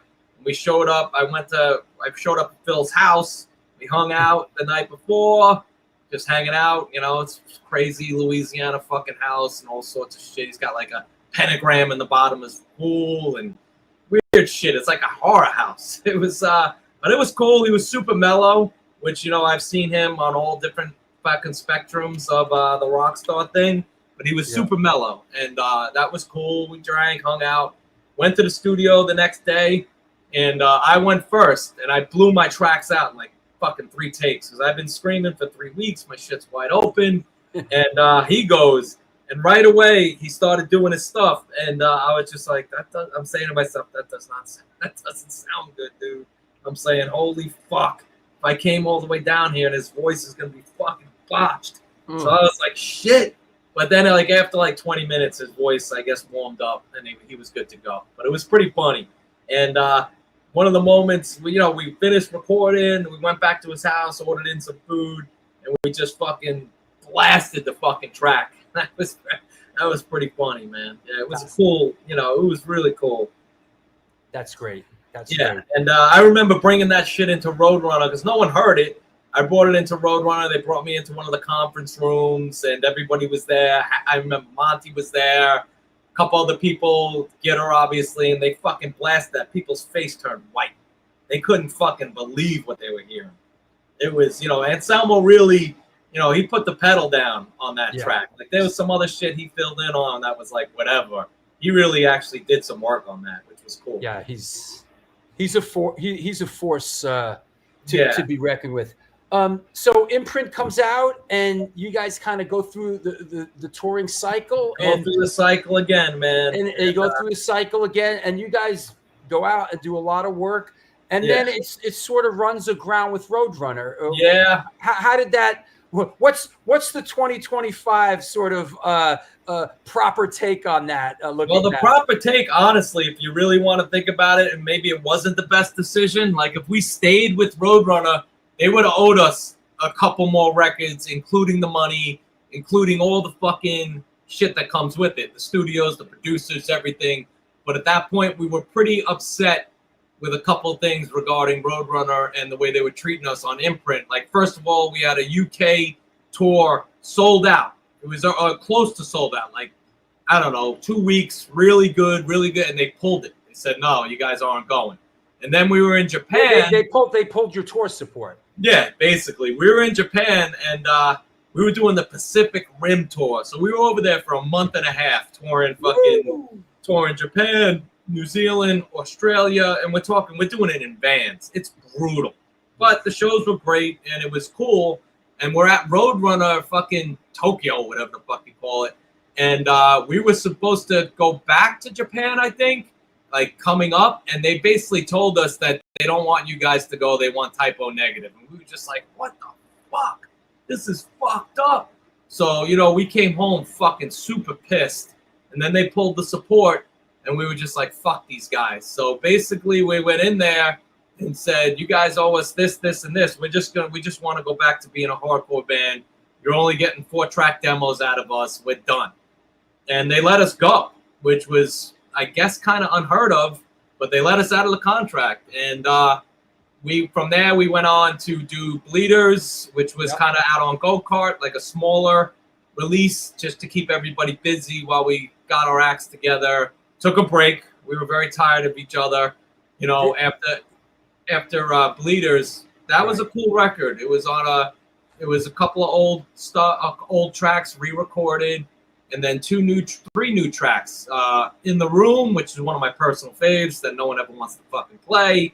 Adelaide, which became a V.O.D. classic. Really, people love that fucking song. Some people, for some people, this is their favorite record, man. They love this. It's they wild. love this record. That was V.O.D.'s luck. Like, that's just, you never could tell which way it was going to go. Yeah. And we went out. We did a couple of tours. Nothing major, but we did like 1 or 2 tours off of Bleeders.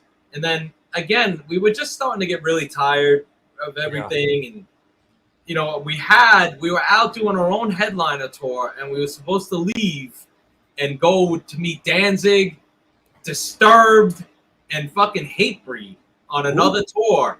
And everybody just had enough, and we fucking bailed, which was a bad move. And not many people. You guys had enough of each other. We were just tired of it. We were fed up.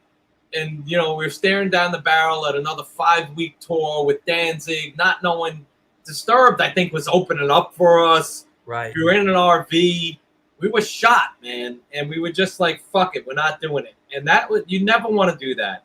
Was that before Bliss? Yeah, it was before Bliss. Okay. And you never really want to do that in this business. If you're fucking committed, you go. And but when you're young, you're young and you're stupid. And I know some of us didn't want to. Doesn't matter. We made the decision, and Tim Bohr was fucking furious. Right, Tim Bohr was your booking agent. He still won't really talk to us. He was fucking pissed, man. I ran into him probably within the last 10 years, and he was pretty cool. We were doing something together, but he was fucking furious, and I'm pretty sure he fired us.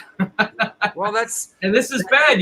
What you're doing is you're burning bridges, and you don't know it. Until you start seeing it years later, you're still in the business and you're wondering why people are giving you attitudes.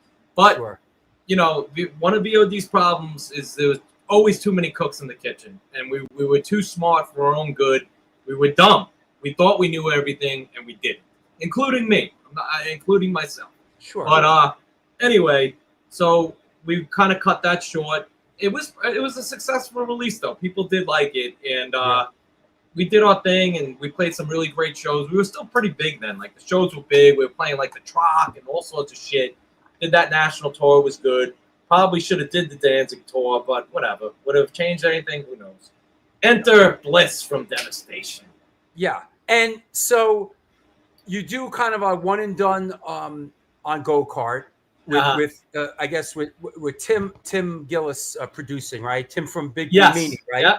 Yeah. And so interesting that Bliss is on TVT, and it's sort of like it's almost like you're falling up a little bit there. It's like TVT was sort of a pretty big label at that moment, right? They were. You know, there's a lot of backstory to that release. Definitely the V.O.D. wild card. A lot of the core fans did not like it. But, you know, V.O.D., again, we were getting tired. We were doing things for a long time. And we wanted to kind of we wanted to write different shit. So we started writing different shit. And Tim Gillis, he was the one who did the pre-production to those songs. And no labels really bid on it. But we cleaned house after For the Bleeders. We fired the management. We were off Roadrunner. You know, we did Go-Kart. We were done with them. We just stopped. We got rid of everything and started over. Started writing different songs. We had different influences then. I guess some of the guys were listening to a lot of more stoner rock shit, Clutch, stuff like Soundgarden. I remember being a big influence on that record. Different things, different music, and different influences were coming into our realm. Absolutely, and that happens as a musician. Of course, you're gonna change, and whether or not you gotta embrace it. I always did, and it's always seemed to do good for me. But Jimmy Ferrari says something. He says the same people who disliked it are the same people that want Victim in Pain over and over and over again. He's probably right, you know. And ironically, it's very ironic. I laugh now. Like, the biggest V.O.D. song on Spotify is off Bliss. It's fucking hilarious. Yeah. Like, we were. Pietro DeRuvo says, "From Bliss to Devastation is a great record. I don't care what anybody says. Great production by Machine." Now, Machine is a big part of that story. So, like I said, we got new management, and he was Dan DeVita. I don't know if you know him. He's around, and big California guy. Had a good amount of connections. Long story short, he was the one that got us Machine. He was like, "I think you guys didn't work this go around. Don't worry, I got this guy in Jersey. He's close. He's a new up and comer. Go in and do a song or two with him. See how it feels." So we went in. I went in and did I think 1 or 2 songs with them, and we were all just fucking blown away. The fucking songs, the vocals were sick. Machine. Wow. I've talked a lot about Machine. Anybody who's seen any of my interviews knows Machine's a really big part of my personal vocal evolution. Like, he really taught me a lot. I learned a lot. I learned to listen with him. Like, whatever that guy told me to do, I fucking did. And it wound up, and he really brought the sound of that record. Love it or not, he had a heavy hand in bringing me into the Bloodsimple years, into the Bliss years, which was a big risk. You know, we were on TVT, big record deal. They gave us a lot of fucking money, and they got us in Machine. You know, they didn't. Who was your A&R person at TVT? That was Sean Roberts. So Roberts is he's got Seven Dust, like, he's got some juice, you know, and he was riding the wave. Yeah, he was. That is correct. He was riding the wave, and I don't know if you remember, like, Seven Dust and Cold Chamber, like, were dueling, like, they were exploding together for a couple of years. Like, you couldn't go anywhere without hearing about those two bands. And who was riding those curtails was Day in the Life, which was another Fleischman connection. His brothers were in that band, Long Island band. Roberts was with them, and we got in the door through that. And TVT was cool. They gave us a lot of money, but very, very cutthroat. If you didn't sell that first week, done. Like, done. Tax write-off. See you later. Yeah, they're not building any. They're not building any careers. Absolutely basically, and this happens a lot too. You know, people out there is that a lot of times what happens, another thing with labels is labels will sign a lot of bands and they'll throw them against the wall and see what sticks. And if you don't stick, you're gone.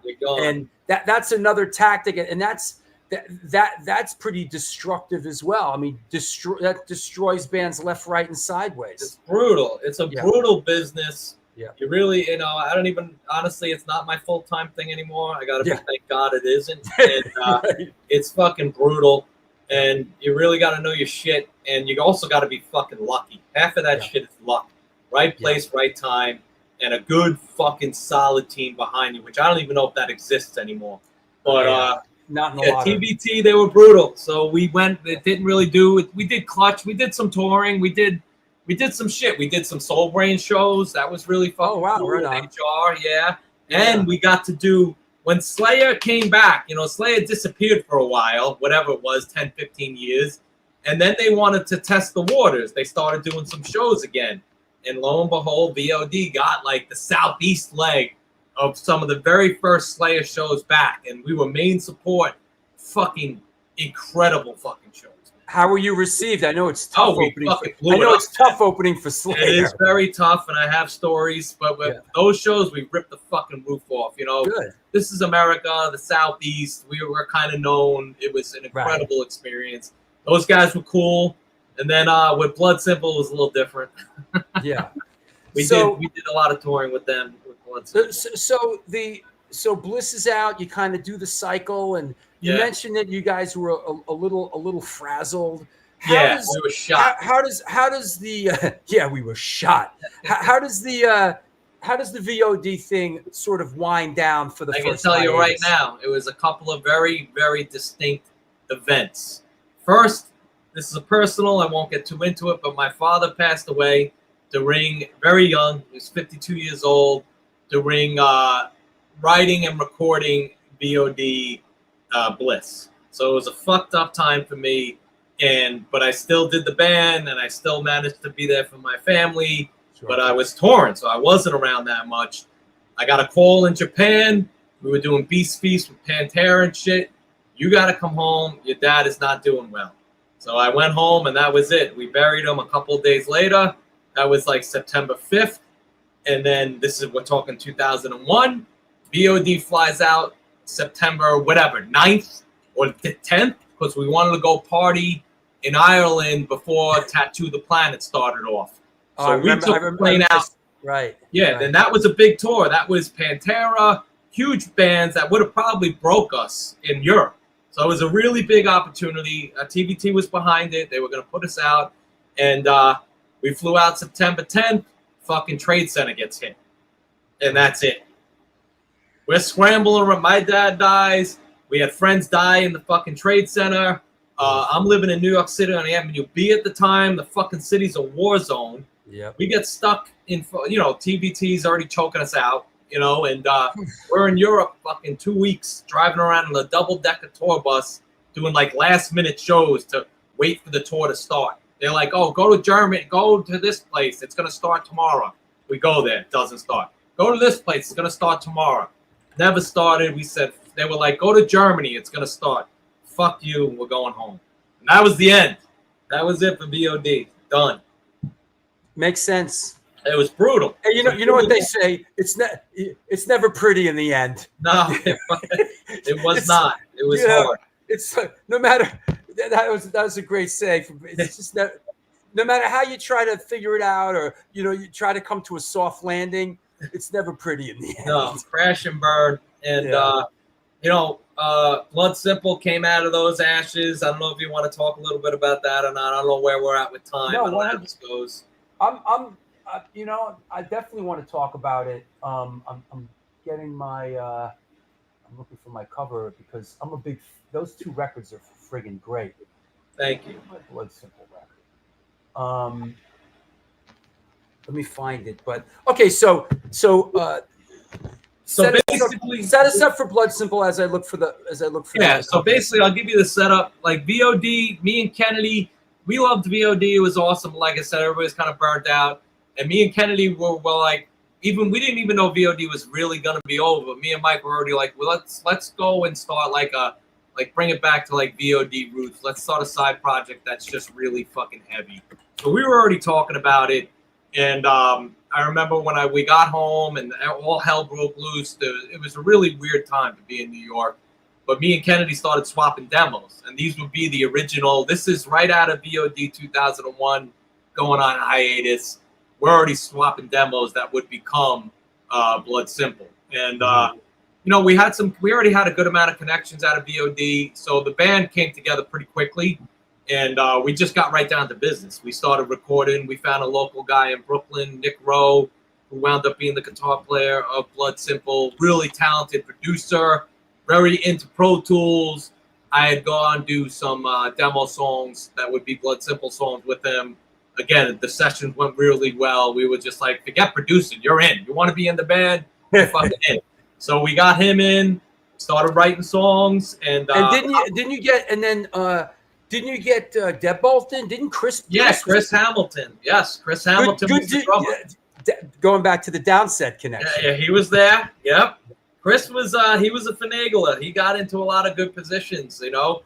And what I liked about Chris, he was a pretty solid guy, pretty straightforward, and he would always start a song when you asked him to start. He wouldn't be fidgeting around back there. I always liked that about Chris. When you said, this is the name of the song, boom, he would just fucking launch in. Brendan will be fucking walking around his fucking drum kit, like staring at the fucking ceiling. Turning. Drive you fucking crazy. What are those?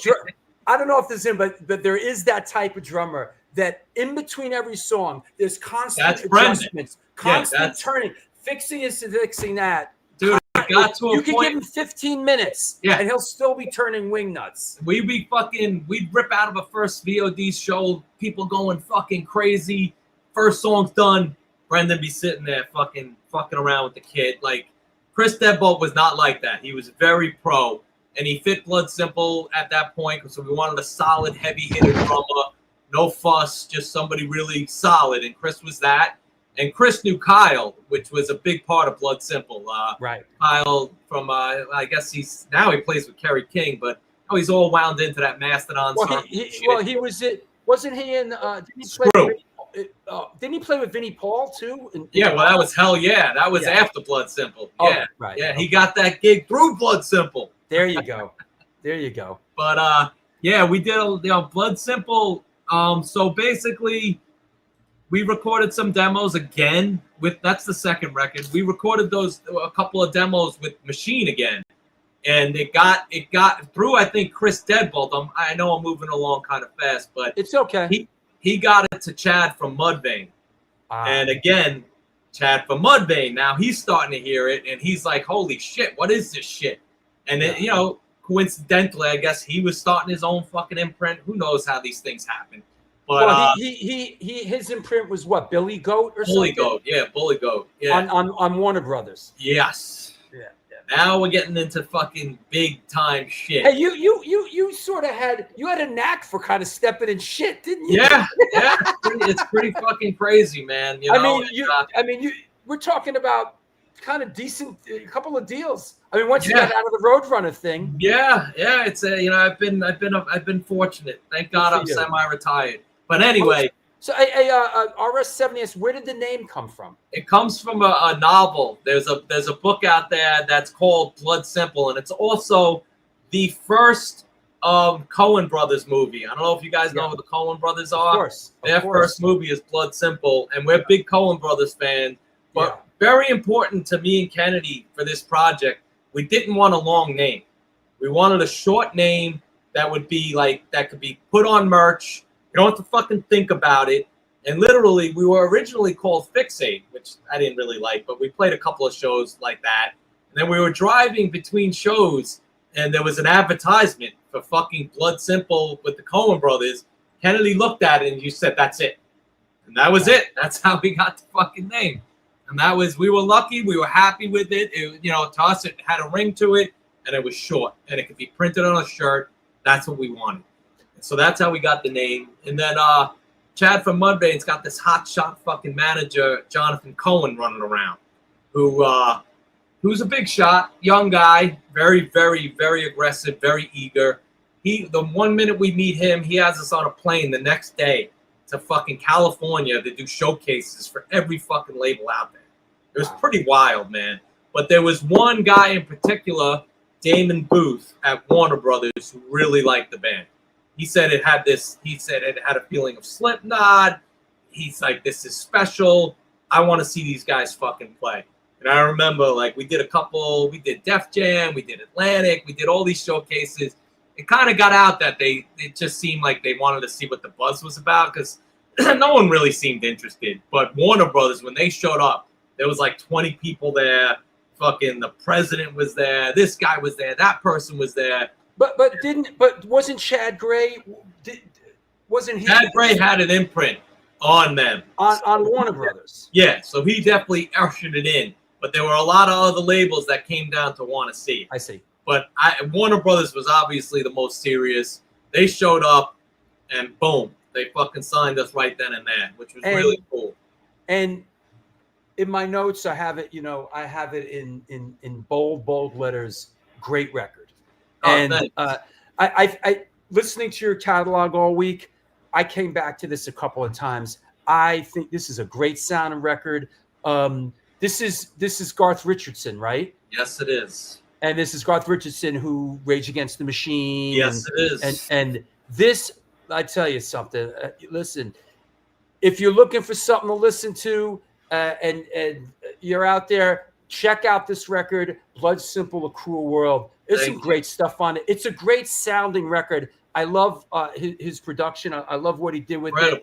I think it's a great record, man. I tip my hat on this. Thank you. I appreciate that. Garth was he was a big part of that sound, and he's real serious. And he's like we said, he's got a catalog. He did Chili Peppers. I think he had something to do with Mother's Milk.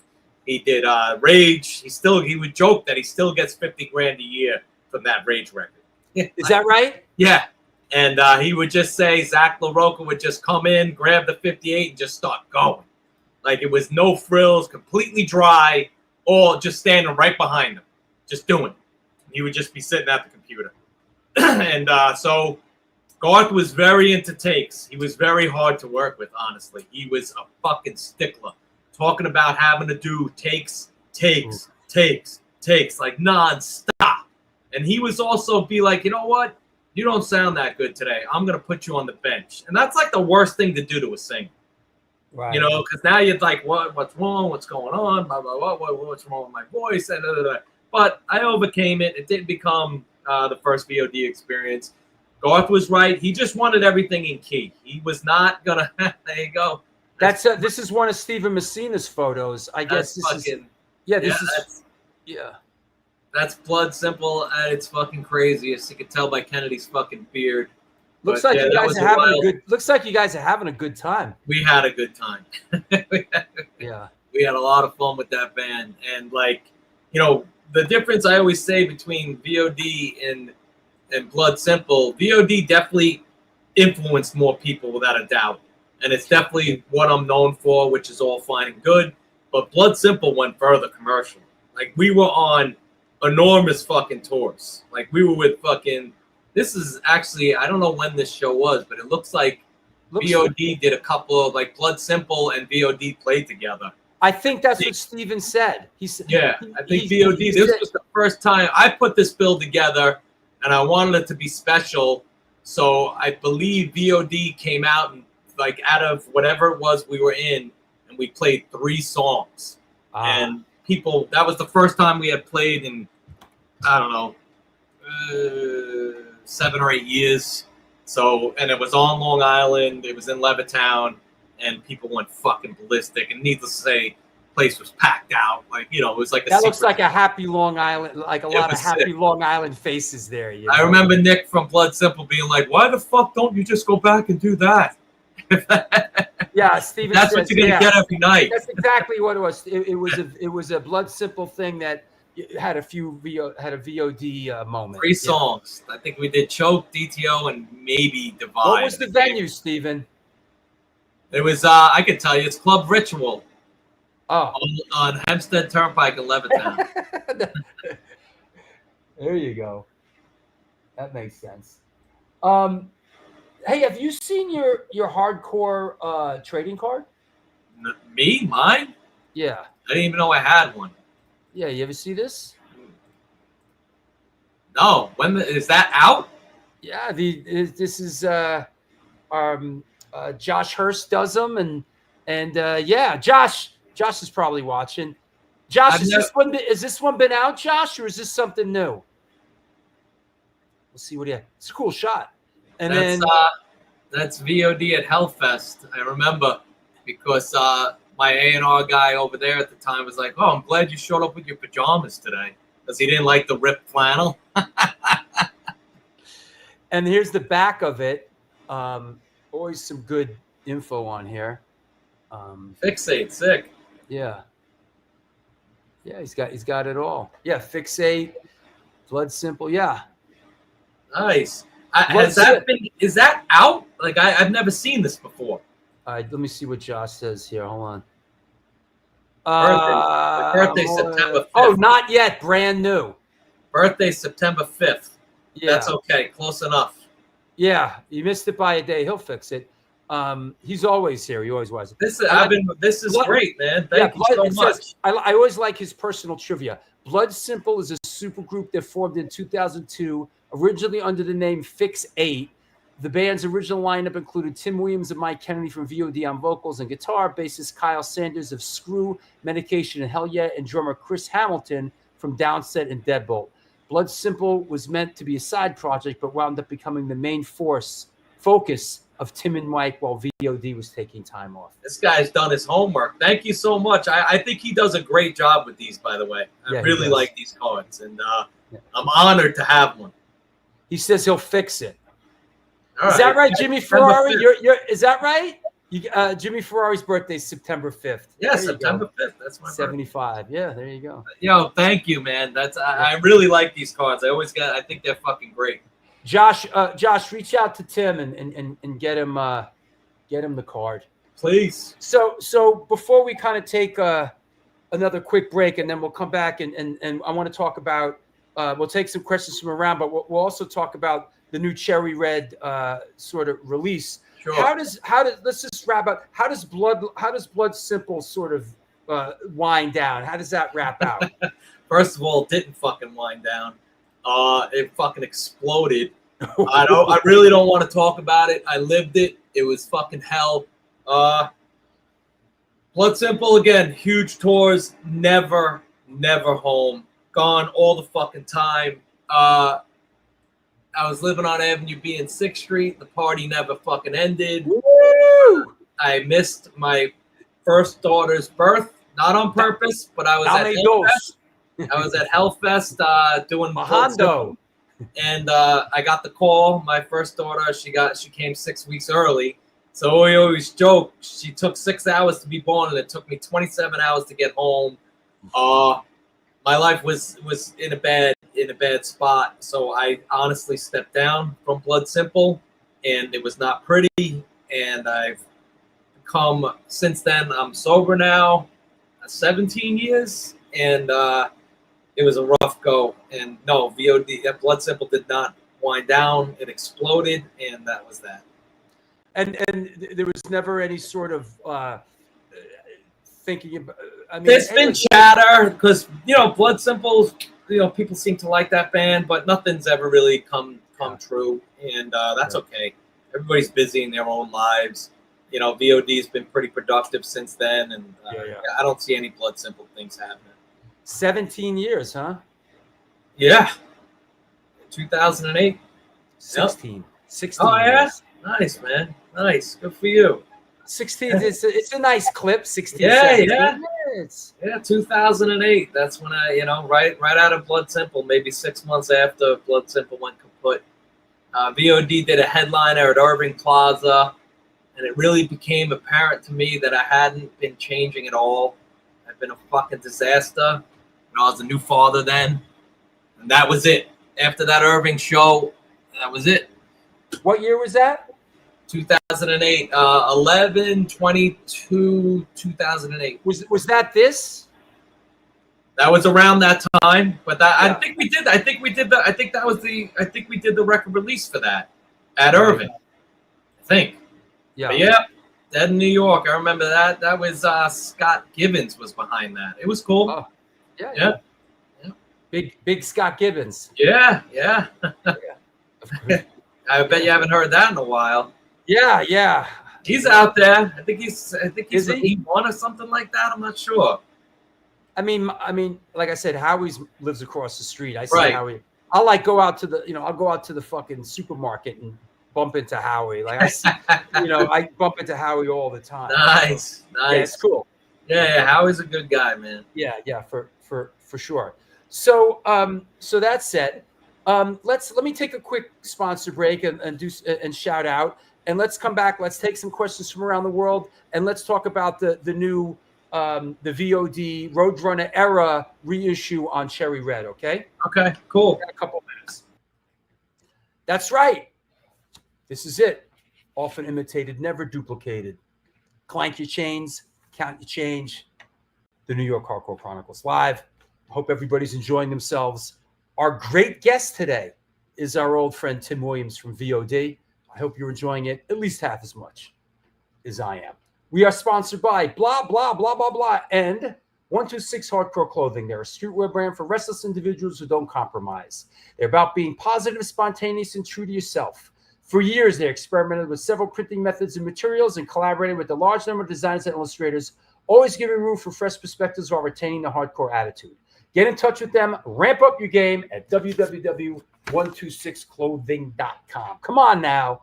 Mad Vintage. Mad Vintage buys, sells, and collects band shirts, primarily hardcore. The DIY operation was started and is operated by a hardcore kid who just loves collecting and eventually got into vintage clothing, specifically the realm of vintage band shirts. They're always looking to buy out collections to either keep, sell, or trade new shirts at a daily at www.madvintage.com and post it on Instagram. Dig deep into that closet of crap and reach out to them. Help me help you, Mad Vintage. Last but not least, come on now, Joe Ramini. The Texas Silver Rush is a jewelry design firm and boutique store located in the birthplace of the Texas country music scene in Fredericksburg, Texas. They specialize in working with musicians in all music genres to design and create unique one-off pieces, as well as the style and for stage, album covers, promo photos, and social media exposure. Their client list includes Rock Roll Hall of Famers Greg Rolle, Ringo Starr, and of course, Agnostic Front. Information on online sales are being taken at the Facebook and Instagram page, and of course, www.thetexassilverrush.com. Want to mention a couple of upcoming shows, yo. Coming up a week from today, our good friend and proprietor of Mother Pug Saloon in Staten Island, Johnny Eggs from Sheer Terror, will be on the show. A couple days after that, Mike Davenport from the Ataris versus the World and Cave Mummy, big fan of the show, will be on Wednesday, September 3rd. A week after that, super excited, Ramsey Jones of Rebelmatic, Ma'afa, Wu-Tang Clan, happens to be the brother of Old Dirty Bastard, will be on. A week after that, Rat from the Verruchers, Bobby Gustafson on Sunday, September 21st. John Gallagher of Raven, Sunday, September 28th. Yo, Mike Dean from Corrosion of Conformity, Righteous Fool, and Lightning Born, Sunday, October 8th. Zach from Bulldoze, Agents of Man, etc., Wednesday, October 15th. And then, of course, the big 400th episode, Brian Baker, Bad Religion, Minor Threat, Dag Nasty, Junkyard, Beach Rats, Fake Names. Our good buddy Brian Baker will be on the show. Excited about that. And we just announced this the other day. Big fan of the show. He's probably watching right now. Very excited. He reached out to me. We started talking. I said, yo, you got to come on the show. Chris Reifert from Autopsy, the much beloved Autopsy, one of the early members in pioneering death metal band Death and Abscess, will be on the show. So lots coming up, lots going on. And I just want to remind you, yo, join Patreon, make a donation to PayPal, do something with the super chat function, get involved, get up, get out, make it happen. The show needs your support. That said, the Eggman. Yeah, we got it going on. I want a jacket from Isaac. Ask him how much. Yo, ask him yourself. What the fuck do I look like? If there's one guy that's all over social media, it's fucking Isaac. So ask Isaac yourself if you want a jacket. I'm sure he'll be happy to respond. The show's getting heavy, right? Hail Satan. There are still people getting lifted watching the show. No, if it's okay, bro. Listen, listen. All I know is it didn't work for me anymore. It was getting me into a lot of trouble, and it was time for me to clean up. Man, do whatever rings your bell. I'm all for it. You know. That said, questions for our guest, please go deep, get weird, put those questions up. Let's clear the deck. Post your questions. We're going to go a little later. Listen, I hope you're not going anywhere. We're going to go a little later today. Let's clear the deck. Let us bring our guest on, Senor Tim Williams. Hey, man. Before we get to, let's do a question. Why not? Any memories of CC's in Music, Pennsylvania? Well, are you from Scranton or something? I remember. I got a lot of memories of CC. Wasn't that the place that was owned by like a family? It's like a family. I believe so. It was Mama CC was the old lady. Yeah. CC's, great memories of that place. That was some of like V.O.D's first out-of-state shows, and they were slamming. I remember Option, a lot of the bands we used to play with, Jamie Burial Ground. The Manta Scream was kind of a spin-off, but CC's, yeah, totally good memories, man. We used to have incredible shows. Who would have thought that Music, Pennsylvania would be such a bastion of heavy hard music? It was worth the drive. It was almost a 3-hour drive for us, and we would go up there. It seemed like a lot, but yeah, we had a lot of great shows there. Rick to Life used to set up his whole goddamn store against the far wall there. It was just a killer vibe. Oh yeah, Vince, that was his name, Vince. That's right. I remember that, Vince. It was cool, man, and it was always packed. So you'd go up there and you were guaranteed a great show. She would feed you, she would pay you. Like, these are the important things when you're young. Yeah. Motley, you played there? Billy Club played there? That's cool. I picked up drums when I heard Returning the Screw. How was playing with Brendan Canty, my favorite drummer ever? Brendan Cohen, you mean? Oh, Brendan Cohen? Was he Brendan Canty? Drummer of V.O.D.? Yeah. He's a pain in the ass. Nah, he's incredible. He is a pain in the ass, but he is an incredible drummer. We couldn't have gotten luckier. He's very, very serious, pretty anal. He's one of those kids we were saying goes around fixing his kit the whole show long. Great person. He's one of my closest. He's still a close friend of mine. No frills type guy, regular dude, killer fucking drummer. Incredible. Definitely credited with, part of V.O.D. sound is his drumming. It wouldn't be the same band without Brendan. We won't. That's part of the, V.O.D. doesn't play that much anymore. And part of it is we don't want to really play like with less of, it's very hard. Like a lot of bands just replace members and go on. We don't want to do that. We want to kind of keep it as core as we can. And we played a couple of shows without Brendan, and it's just not the same. And that was it. Yeah, drummers are critical, man. Critical. Drummers. Like I said at the beginning of the show, I just saw H2O the other night, and Toby's kid plays drums, and I don't know how old Max is. Max Morse. My guess is maybe he's 16 or 17 or maybe 18, right. And the kid is just a badass teenager at the kid. He just, what I mean? He reminds me of Arthur Googie when I joined Antidote. Arthur was in the Misfits, but he he just plays with a lot of power and a lot of confidence. And great drummers carry bands, man. Absolutely, a drummer can make or break a band. Yeah, great drummers. great. Ramon says, VOD, Downset, Earth Crisis, Damnation AD, greatest tour ever. That was a lot of fun. That was our first national tour. Oh, wow. First U.S. tour. We did it in a van. Earth Crisis did it in an RV.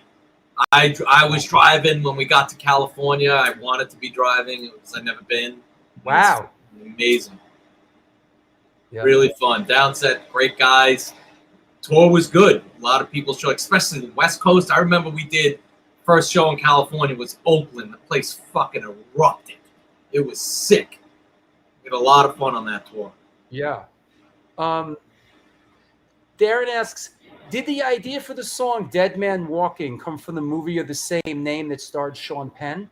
No.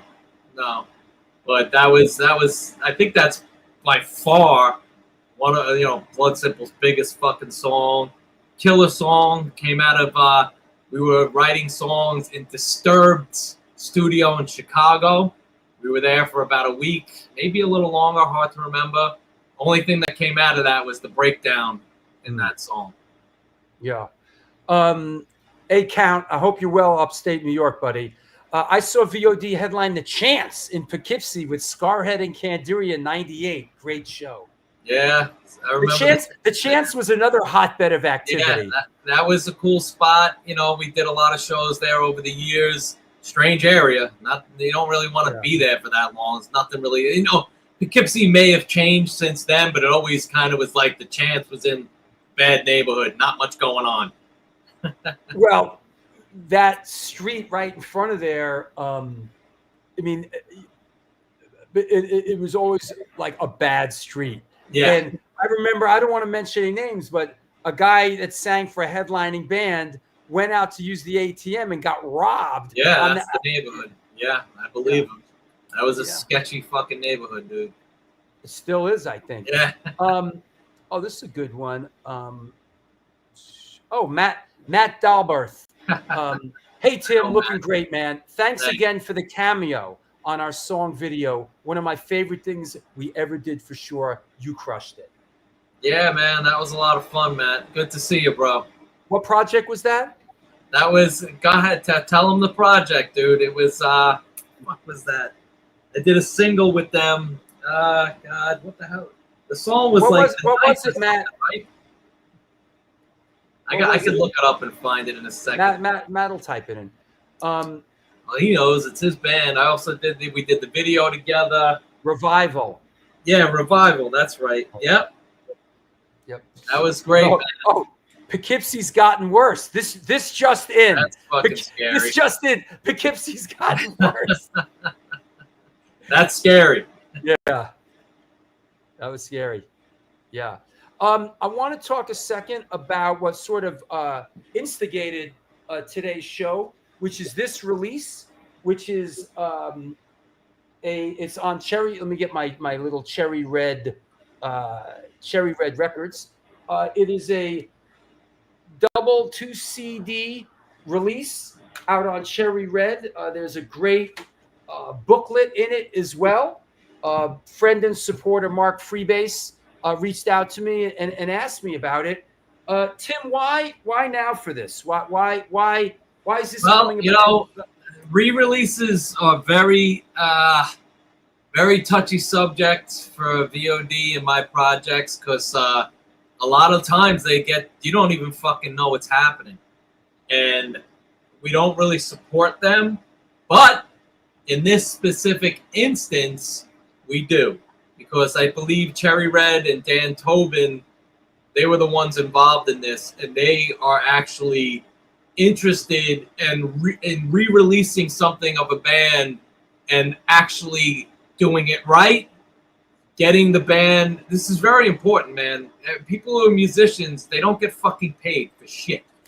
And these guys with Cherry Red, Dan Tobin and them, they did the right thing. They got us some mechanical royalties out of it. They did it proper. They had me personally. We did some personal touches on it. A lot of times these things come out and they won't even tell you. You'll just fucking see it somewhere. And this was, I want to strongly put this out there. This was not one of those times. These guys did the right thing. They contacted me. We spoke. We talked. We had a lot of emails back and forth. The booklet is fantastic. Yeah, they generally seem like they cared, and we do support this, and it's great because the music gets out there again, new audiences, and these guys actually went above and beyond and did the right thing. That's cool. That's great. Good. And check out, if you're out there, check out Cherry Red Records. Check out Cherry Red Records. It's a double CD, and it sounds really great in the car. You know, that's the true test of every record, man. It better sound good in the fucking car. You're in trouble. I have a CD player in my car, and I was listening to it, and it's great. Very important. Better sound good in the car. Yeah.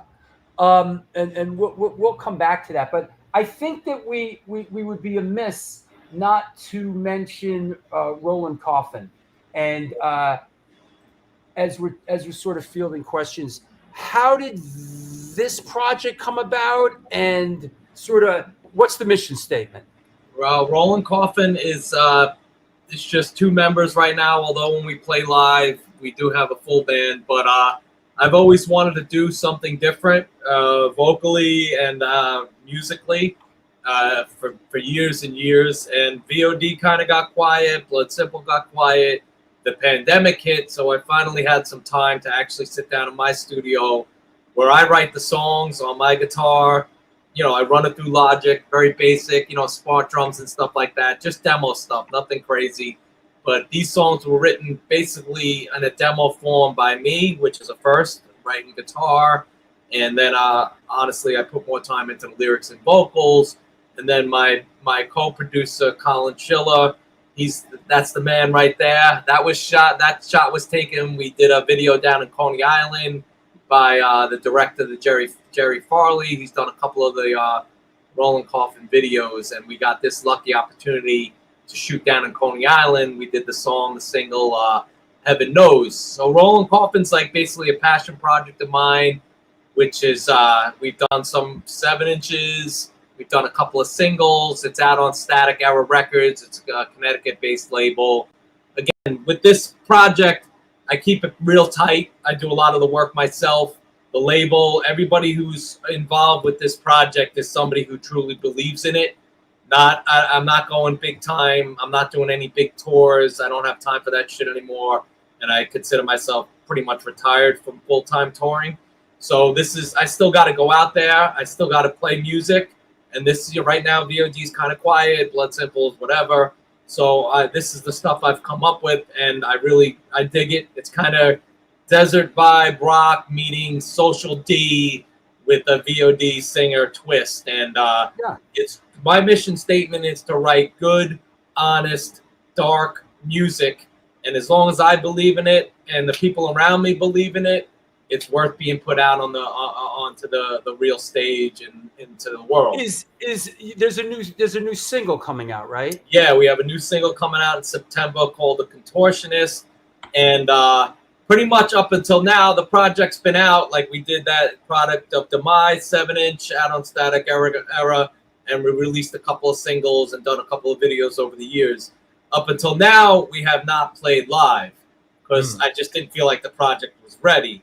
But now with this last batch of songs, and we have some recordings out there and some videos, we are actually going to play live. Our first show is not this show, but our first show is September 20th at the Woodshop Presents, which is down in Brooklyn.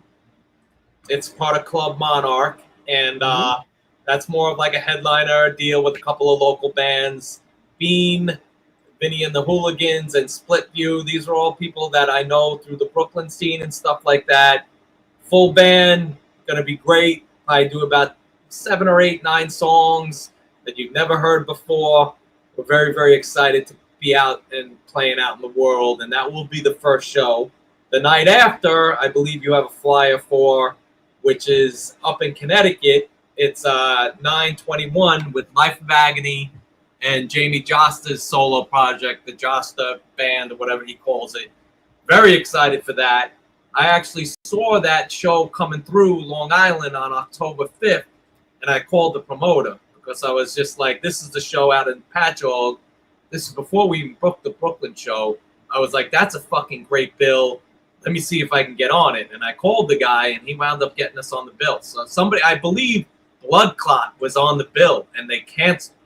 And just coincidentally, I had called, and the guy got me on. So very happy, very excited. October. This is a very cool bill. Yeah, I mean, so that's what I said. I'm like, that's a fucking cool bill. We could be on that. Yeah, this is perfect. This is like a great bill. Yeah. You, Jamie, and Life of Aggie. This is a fantastic bill. Yeah, it's gonna be great. It's on Long Island. It's out there in Patchogue at Stereo Garden. Looking forward to it, man. I might have to come out for that. I'm out. It's gonna be exciting. Again, we haven't played live yet, and so it's an exciting moment. It's cool music. It's got a good vibe. Gonna sound fucking banging in a fucking club, and come down and fucking have a good time. That's the way to do it. Do it to enjoy it. It's like yeah. It's still in me. Look, you never say never. V.O.D. probably go out and do something eventually. Bloodsimple, who knows? I'm still doing guest spots. I love doing that kind of shit because it gives me the opportunity to get into the studio and fucking blast some vocals and shit like that. And then other than that, I'm doing Rollin' Coffin, and it's fucking very rewarding. It's great. Yeah, and I guess when things come up that you feel like we right? What things that for an old friend or whatever that you beat on the V.O.D. drum a bit and get everybody moving, right? Yeah, that's pretty much what happens. Like this came up. Like I remember starting to see the emails go across. Like we heard Lou was sick, and it was funny because the emails were just like, "All right, we would love you guys to play this," and we're like, "Holy shit, that's a sick fucking lineup, and we'll definitely do it." Irving Plaza for Lou, great cause, and I'm sitting there thinking, "All right, whatever. We haven't played in forever. Whatever, we'll go up. We'll do 2 or 3 songs." Then I start seeing the emails, and all of a sudden, we're fucking going on last. I'm like, what? Are you fucking kidding me? We're going on after fucking Life of Aggie. Are you nuts? Fucking get on the phone. You guys better book the fucking studio. We gotta fucking be good for this, man. So we fucking worked our asses off. That's actually the set. For, that's the last one. Yeah, that's the Paramount headliner. The Lou Benefit was shorter, thank God. Right. But this is for the clip, the show that we played at the beginning from the Hunting to Paramount. But this is a pretty great set list, man. Yeah, the show, it's an incredible set list. We really dug in. We wanted to give the fans something special. Irving went so well that the promoter came to me like, I don't know, a month or so later. Yo, I got an offer for you. And I was like, no, we're not interested. We did that for Lou. We're really not playing. And he's like, Tim, I think you're going to want to really see this offer. So I fucking looked at him like, you know what? We'll play. Yeah.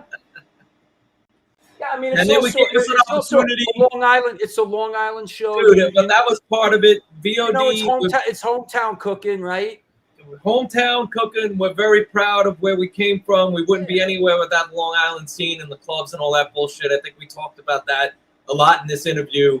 And this was our opportunity to bring it home. Yeah. Give the fans really what they want. They wanted old songs. They wanted shit we haven't played in forever. Not the same old set we've been playing. And we worked our asses off for it. And it was a great, great, great experience. Yeah, keep it fresh. That's it, man. That's it. We come. As you know, being in doing this racket a long time, it takes one wrong move and the morale, they turn on you fast, bro. Oh my God. It's brutal. They're brutal. Right? I always, when we I mean, we're not at that level, but when we do stuff, I always think like of the morale. It's like one wrong move and they'll turn on you. Yeah, no, you gotta like, whenever I play with V.O.D. or anybody, I take it very seriously. This isn't a game. Like we want to be the very, very best we can be. We're always honored that people actually still even want to see us and listen to us. So we don't pull any punches. We take it seriously. Yeah, for sure. And that said, I guess VOD's kind of like just waiting for the next great. Waiting for the next round. The next great opportunity.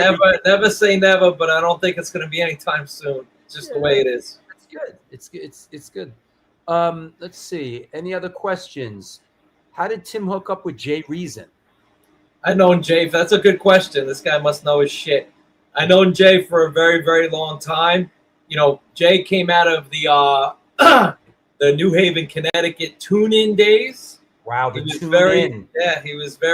always around, younger kid, kind of hung around with Jamie Joster a lot. You know, we're going way back. These kids are young. Yeah. And Jay, he worked at the local record store. We did some signings. He just kind of became part of the fixture up there. We played the tune-in for years. And then when Rollin, Coffin started coming around, I was looking for labels. Again, I didn't want to do anything that I couldn't fulfill. And I wanted somebody who was passionate. And a friend of mine recommended Jay. Of course, I knew him because I remember him. And he had his own label. And I called him up. And on that phone call, Jay's like, I don't even have to hear it. I'll put it out. And that's what I needed to hear. You know, we have a great relationship. We're building this Rollin Coffin thing to wherever it is. And we work together on a lot of the shit. And it works. It works for me. Yeah. This is a good one. I can put up this flyer I have. What about the tune in Connecticut and Bristol Skate Park? I remember all that shit. Look at this flyer. Look at this one. This is go ahead. Today's the day. Scarhead. Today's the day. Voice read that Extreme Skate Park in Wallingford, Connecticut. I know the skate park out there. Is that the Bristol Bike Exchange or no? What's that? The Bristol Bike Exchange is the skate park I remember, and we used to do a lot of shows out there. It was a lot of fun. A lot of kids turned out. I remember I jumped off the half pipe into the crowd and they dropped me. I smashed my fucking head. Don't forget that. And then we did 2 shows in one day. We were doing a weekend. We did something in the Bronx. Then we drove all the way to the Bristol Bike Exchange, played that fucking crazy show, drove all the way back to the next morning. We were doing the Roxy with a bunch of fucking bands, and my voice blew out. My voice has only gone out twice in my entire career. That was one time, and then at Sparks, Long Island, when we were introduced as Vision of the Sword, my voice went out. Those are the only 2 times I ever lost my voice. Oof. Were you a skater and graffiti writer? No. Long Island guy. Yeah. Road BMX, road trails, jumps, shit like that. Never was a skater though. I felt like V.O.D. I felt like V.O.D. Cornerstone 25 to Life and 1 for 1 every weekend. That's about right, man. 1 for 1. I remember them. They came out hard. Okay. They were a cool band, dude. John Vista says Bristol Skate sold bikes and boards downstairs. Shows were up 2 flights of stairs, boiling hot. Yeah, I remember, man. I remember that place. We had some killer shows there. Well, while we're kind of like just dancing down memory, here's another one that's kind of an epic show. This is at the Roxy, formerly the Roxy roller rink in Manhattan. Yeah, Sick of it all, V.O.D, Snapcase, AFI, and Ensign. Fucking A, man. That is sick. That was, where was that? At the Roxy roller rink on 18th Street, Manhattan. Huh. Sick of it all played that? I remember V.O.D at Snapcase. AFI, man. You see the footage of that guy lately? Holy shit. Yeah, Spending too much time in California. Oof. If not for the grace of God, right? It's all good, man. It's all good. The grace of God does go on. It's all good. And then, this one says, I guess this is the last. This is 1999. This is Middlesex College. Yeah, that was a classic. V.O.D, Ensign, Dillinger Escape Plan. Dude, we played with all of them, man. We played with everybody. I remember Middlesex. There was some great fucking shows, man. We used to play on the floor. I don't think there was a stage. Kids would just be coming over like an avalanche. Jeez. Fucking diving right on top of you. Yeah. And once again, for those that are wondering, the reason, amongst other things, that we're together today is that the V.O.D early the two Roadrunner records have been re-released by Cherry Red Records and on CD, and is available on the Cherry Red website. So don't be shy. Go with it. The stuff sounds great. The band is behind it, which is rare with these. The band is very skeptical about these kind of arrangements. We do not support them most of the time, but in this case we do. Thank you very much to Cherry Red for doing the right thing and getting some financials and stuff in order for the bands. It's very fucking important. That's nice, man. That's good. It is. It's great that they did that. That's cool. My dealings with them and Mark Freebase have been very good. They've been very nice. They're good. They're good. Yeah. Well, that said, let's go get something to eat. Sure. Anybody you want to thank? Anybody you want to shout out? Just thank everybody who tuned in to see this. I want to thank, the Hardcore Chronicles. I've been a fan. I've always seen all the guests you guys have, and I was probably figuring at one point I'd be on it, and here I am. It's fucking great. I want to thank Howie Abrams. He's Drew Stone. Those old school guys. Jay Reason with Static Arrow Records. Anybody who's out there supporting the new Rollin Coffin project that I'm out doing these days. It's kind of like my passion project that I've been doing for years, and I really love it, and it's really rewarding and great. Everybody else, all the local bands, old and new, coming up, thank you so much for your support over the years, and it's great to be on this show. Thank you. There he is. That's my Freddie Mercury moment, man. Yeah, huh? I at first when I saw it, I was like, "Is that why I sent you that picture?" That was at the Freak Bar down in Coney Island. When you did the video, right? Yeah, they actually let us in. We actually hire. If you see the video, check it out on YouTube. We actually had like the knife swallows and everything. That was not scripted. They just did it for us. They knew V.O.D. and they knew Jerry, the guy who directed it, and they put the whole thing together for us. I gave him like $50. Yeah, Jerry Farley's somewhat connected in Coney Island. Jerry Farley, he's done stuff over. We actually won the film festival new rock act or something for that video. It's a cool video. Check it out on YouTube. Rollin Coffin, Heaven Knows. Very cool. And I'm gonna do my best, and I'll let you know. I want to come out. I want to come out because you, Jamie, Keith. Tell Howie to come. You guys ride out together. Yeah, we'll ride out together. Good to talk to you, Tim. Thanks for the laughs, man. Let's keep in touch. Thanks, Drew. Take care, man. Thank you. Have a good night. All the best to you and your family, man. Thank you. Thank you very much. Bye-bye. You too. Boom. Another one bites the dust. Tim Williams, great show today. Lots of smiles, lots of laughs. Great guy, great band. Some good people paying attention. I see a lot of people were enjoying it. So good. That's what we're here for. Thank you, Danny. Thank you, Alex Mitchell. And let's talk about doing some vocals on a circus show. RS70, thank you, bro. Appreciate it. And everybody, John in London, everybody, good teamwork today, gang. It was great. Hey, anybody out there, I got to ask, anybody out there seen the Harley Flanagan Wired for Chaos film? It has been extended 2 weeks on the internet. Any thoughts on it? Because I think I'm going to watch it. I'm taking a little vacation tomorrow. I'm going out to Fire Island with my wife. Going to be very isolated. There's no cars out there. It's very quiet.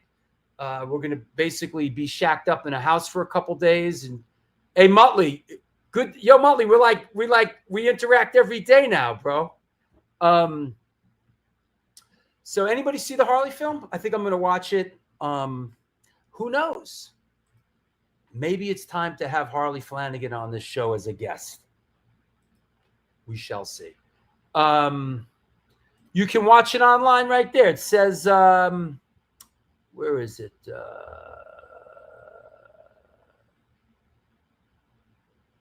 It's always good to have a flyer and not. Sorry, watched it last night. Well done film. So what else? Thank you, Francis. It was a great show. Yeah, where's the Harley film? Hold on a second. It's on the website. Let me find out where it is. Hold on. No, Harley has not been on. As a matter of fact, Harley Flanagan has not been on the show. So go figure. One of the few. Not exactly sure. It's out there. www something. Yeah, it's out there somewhere. Google search it. Yeah, it's available online for like another week. You can dial it in. You got to pay for it. But that said, so all good. What are we doing next? Next, 1 week from today, Johnny Eggs on the 24th, followed by the Demise Show on the 31st, and the My War thing. So, oh yeah, Mike Davenport too. Oh, Mike Davenport's after that. So, all right, it's all good. Have I had Jack Grisham on yet? Oh yeah, twice. Yeah, Jack's been on twice. Everybody's been on. Where is? What did I think I threw out the information for the? Where's the Harley film? Where could you see it? Wired for Chaos. Yeah, I'm looking it up. Hold on.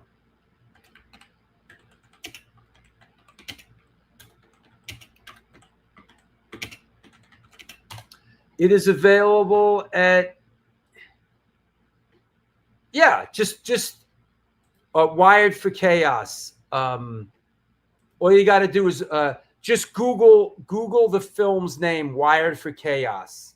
It's a link through the website. The link's through the website. Wired for Chaos. That's the name of the film. Scott Earth from Silent Sequels. Hey, Scott, how was the show last night? Sorry, I couldn't do it. After the book event in the Bronx, I couldn't drive all the way down to Manalapan and then come home to do the show this morning. How was the show last night, Scott? So that said, yeah,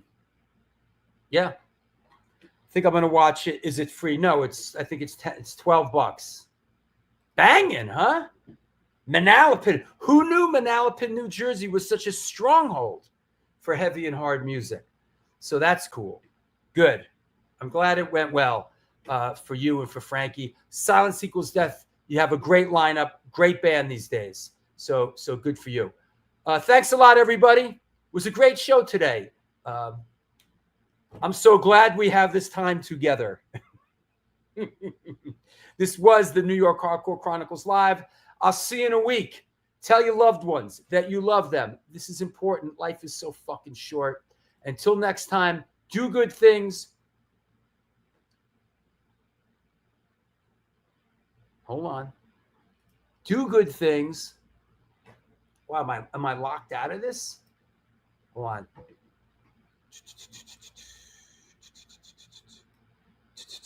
Ah, okay. Got it. It's like a new format. I love this. Connects me to like minds. Yeah, that's the idea. That's why we do this, Danny, you know. Thank you. Fire Island, going to Ocean Beach. We're not beach people. Me and my goth wife. I mean, it's not like, let's go sit out in the sun. But we're going to be in the house. I'm actually going to be working on my book. I got to do some work on my book. And it was a blast. Oh, you went down, Sydney? You went down to Manalapan? That's cool. Thank you, Jose. A couple of days, you know. A couple of days in the retreat. I need a break, man. I've been running at it hard. I appreciate you too, RS. Thank you for all your support. You've been there from the beginning. Thank you for all your support through the years. So, you know, Manalapan. Manalapan represent. All right. Thanks a lot, everybody. Do good things. The good things will come to you. I guarantee you.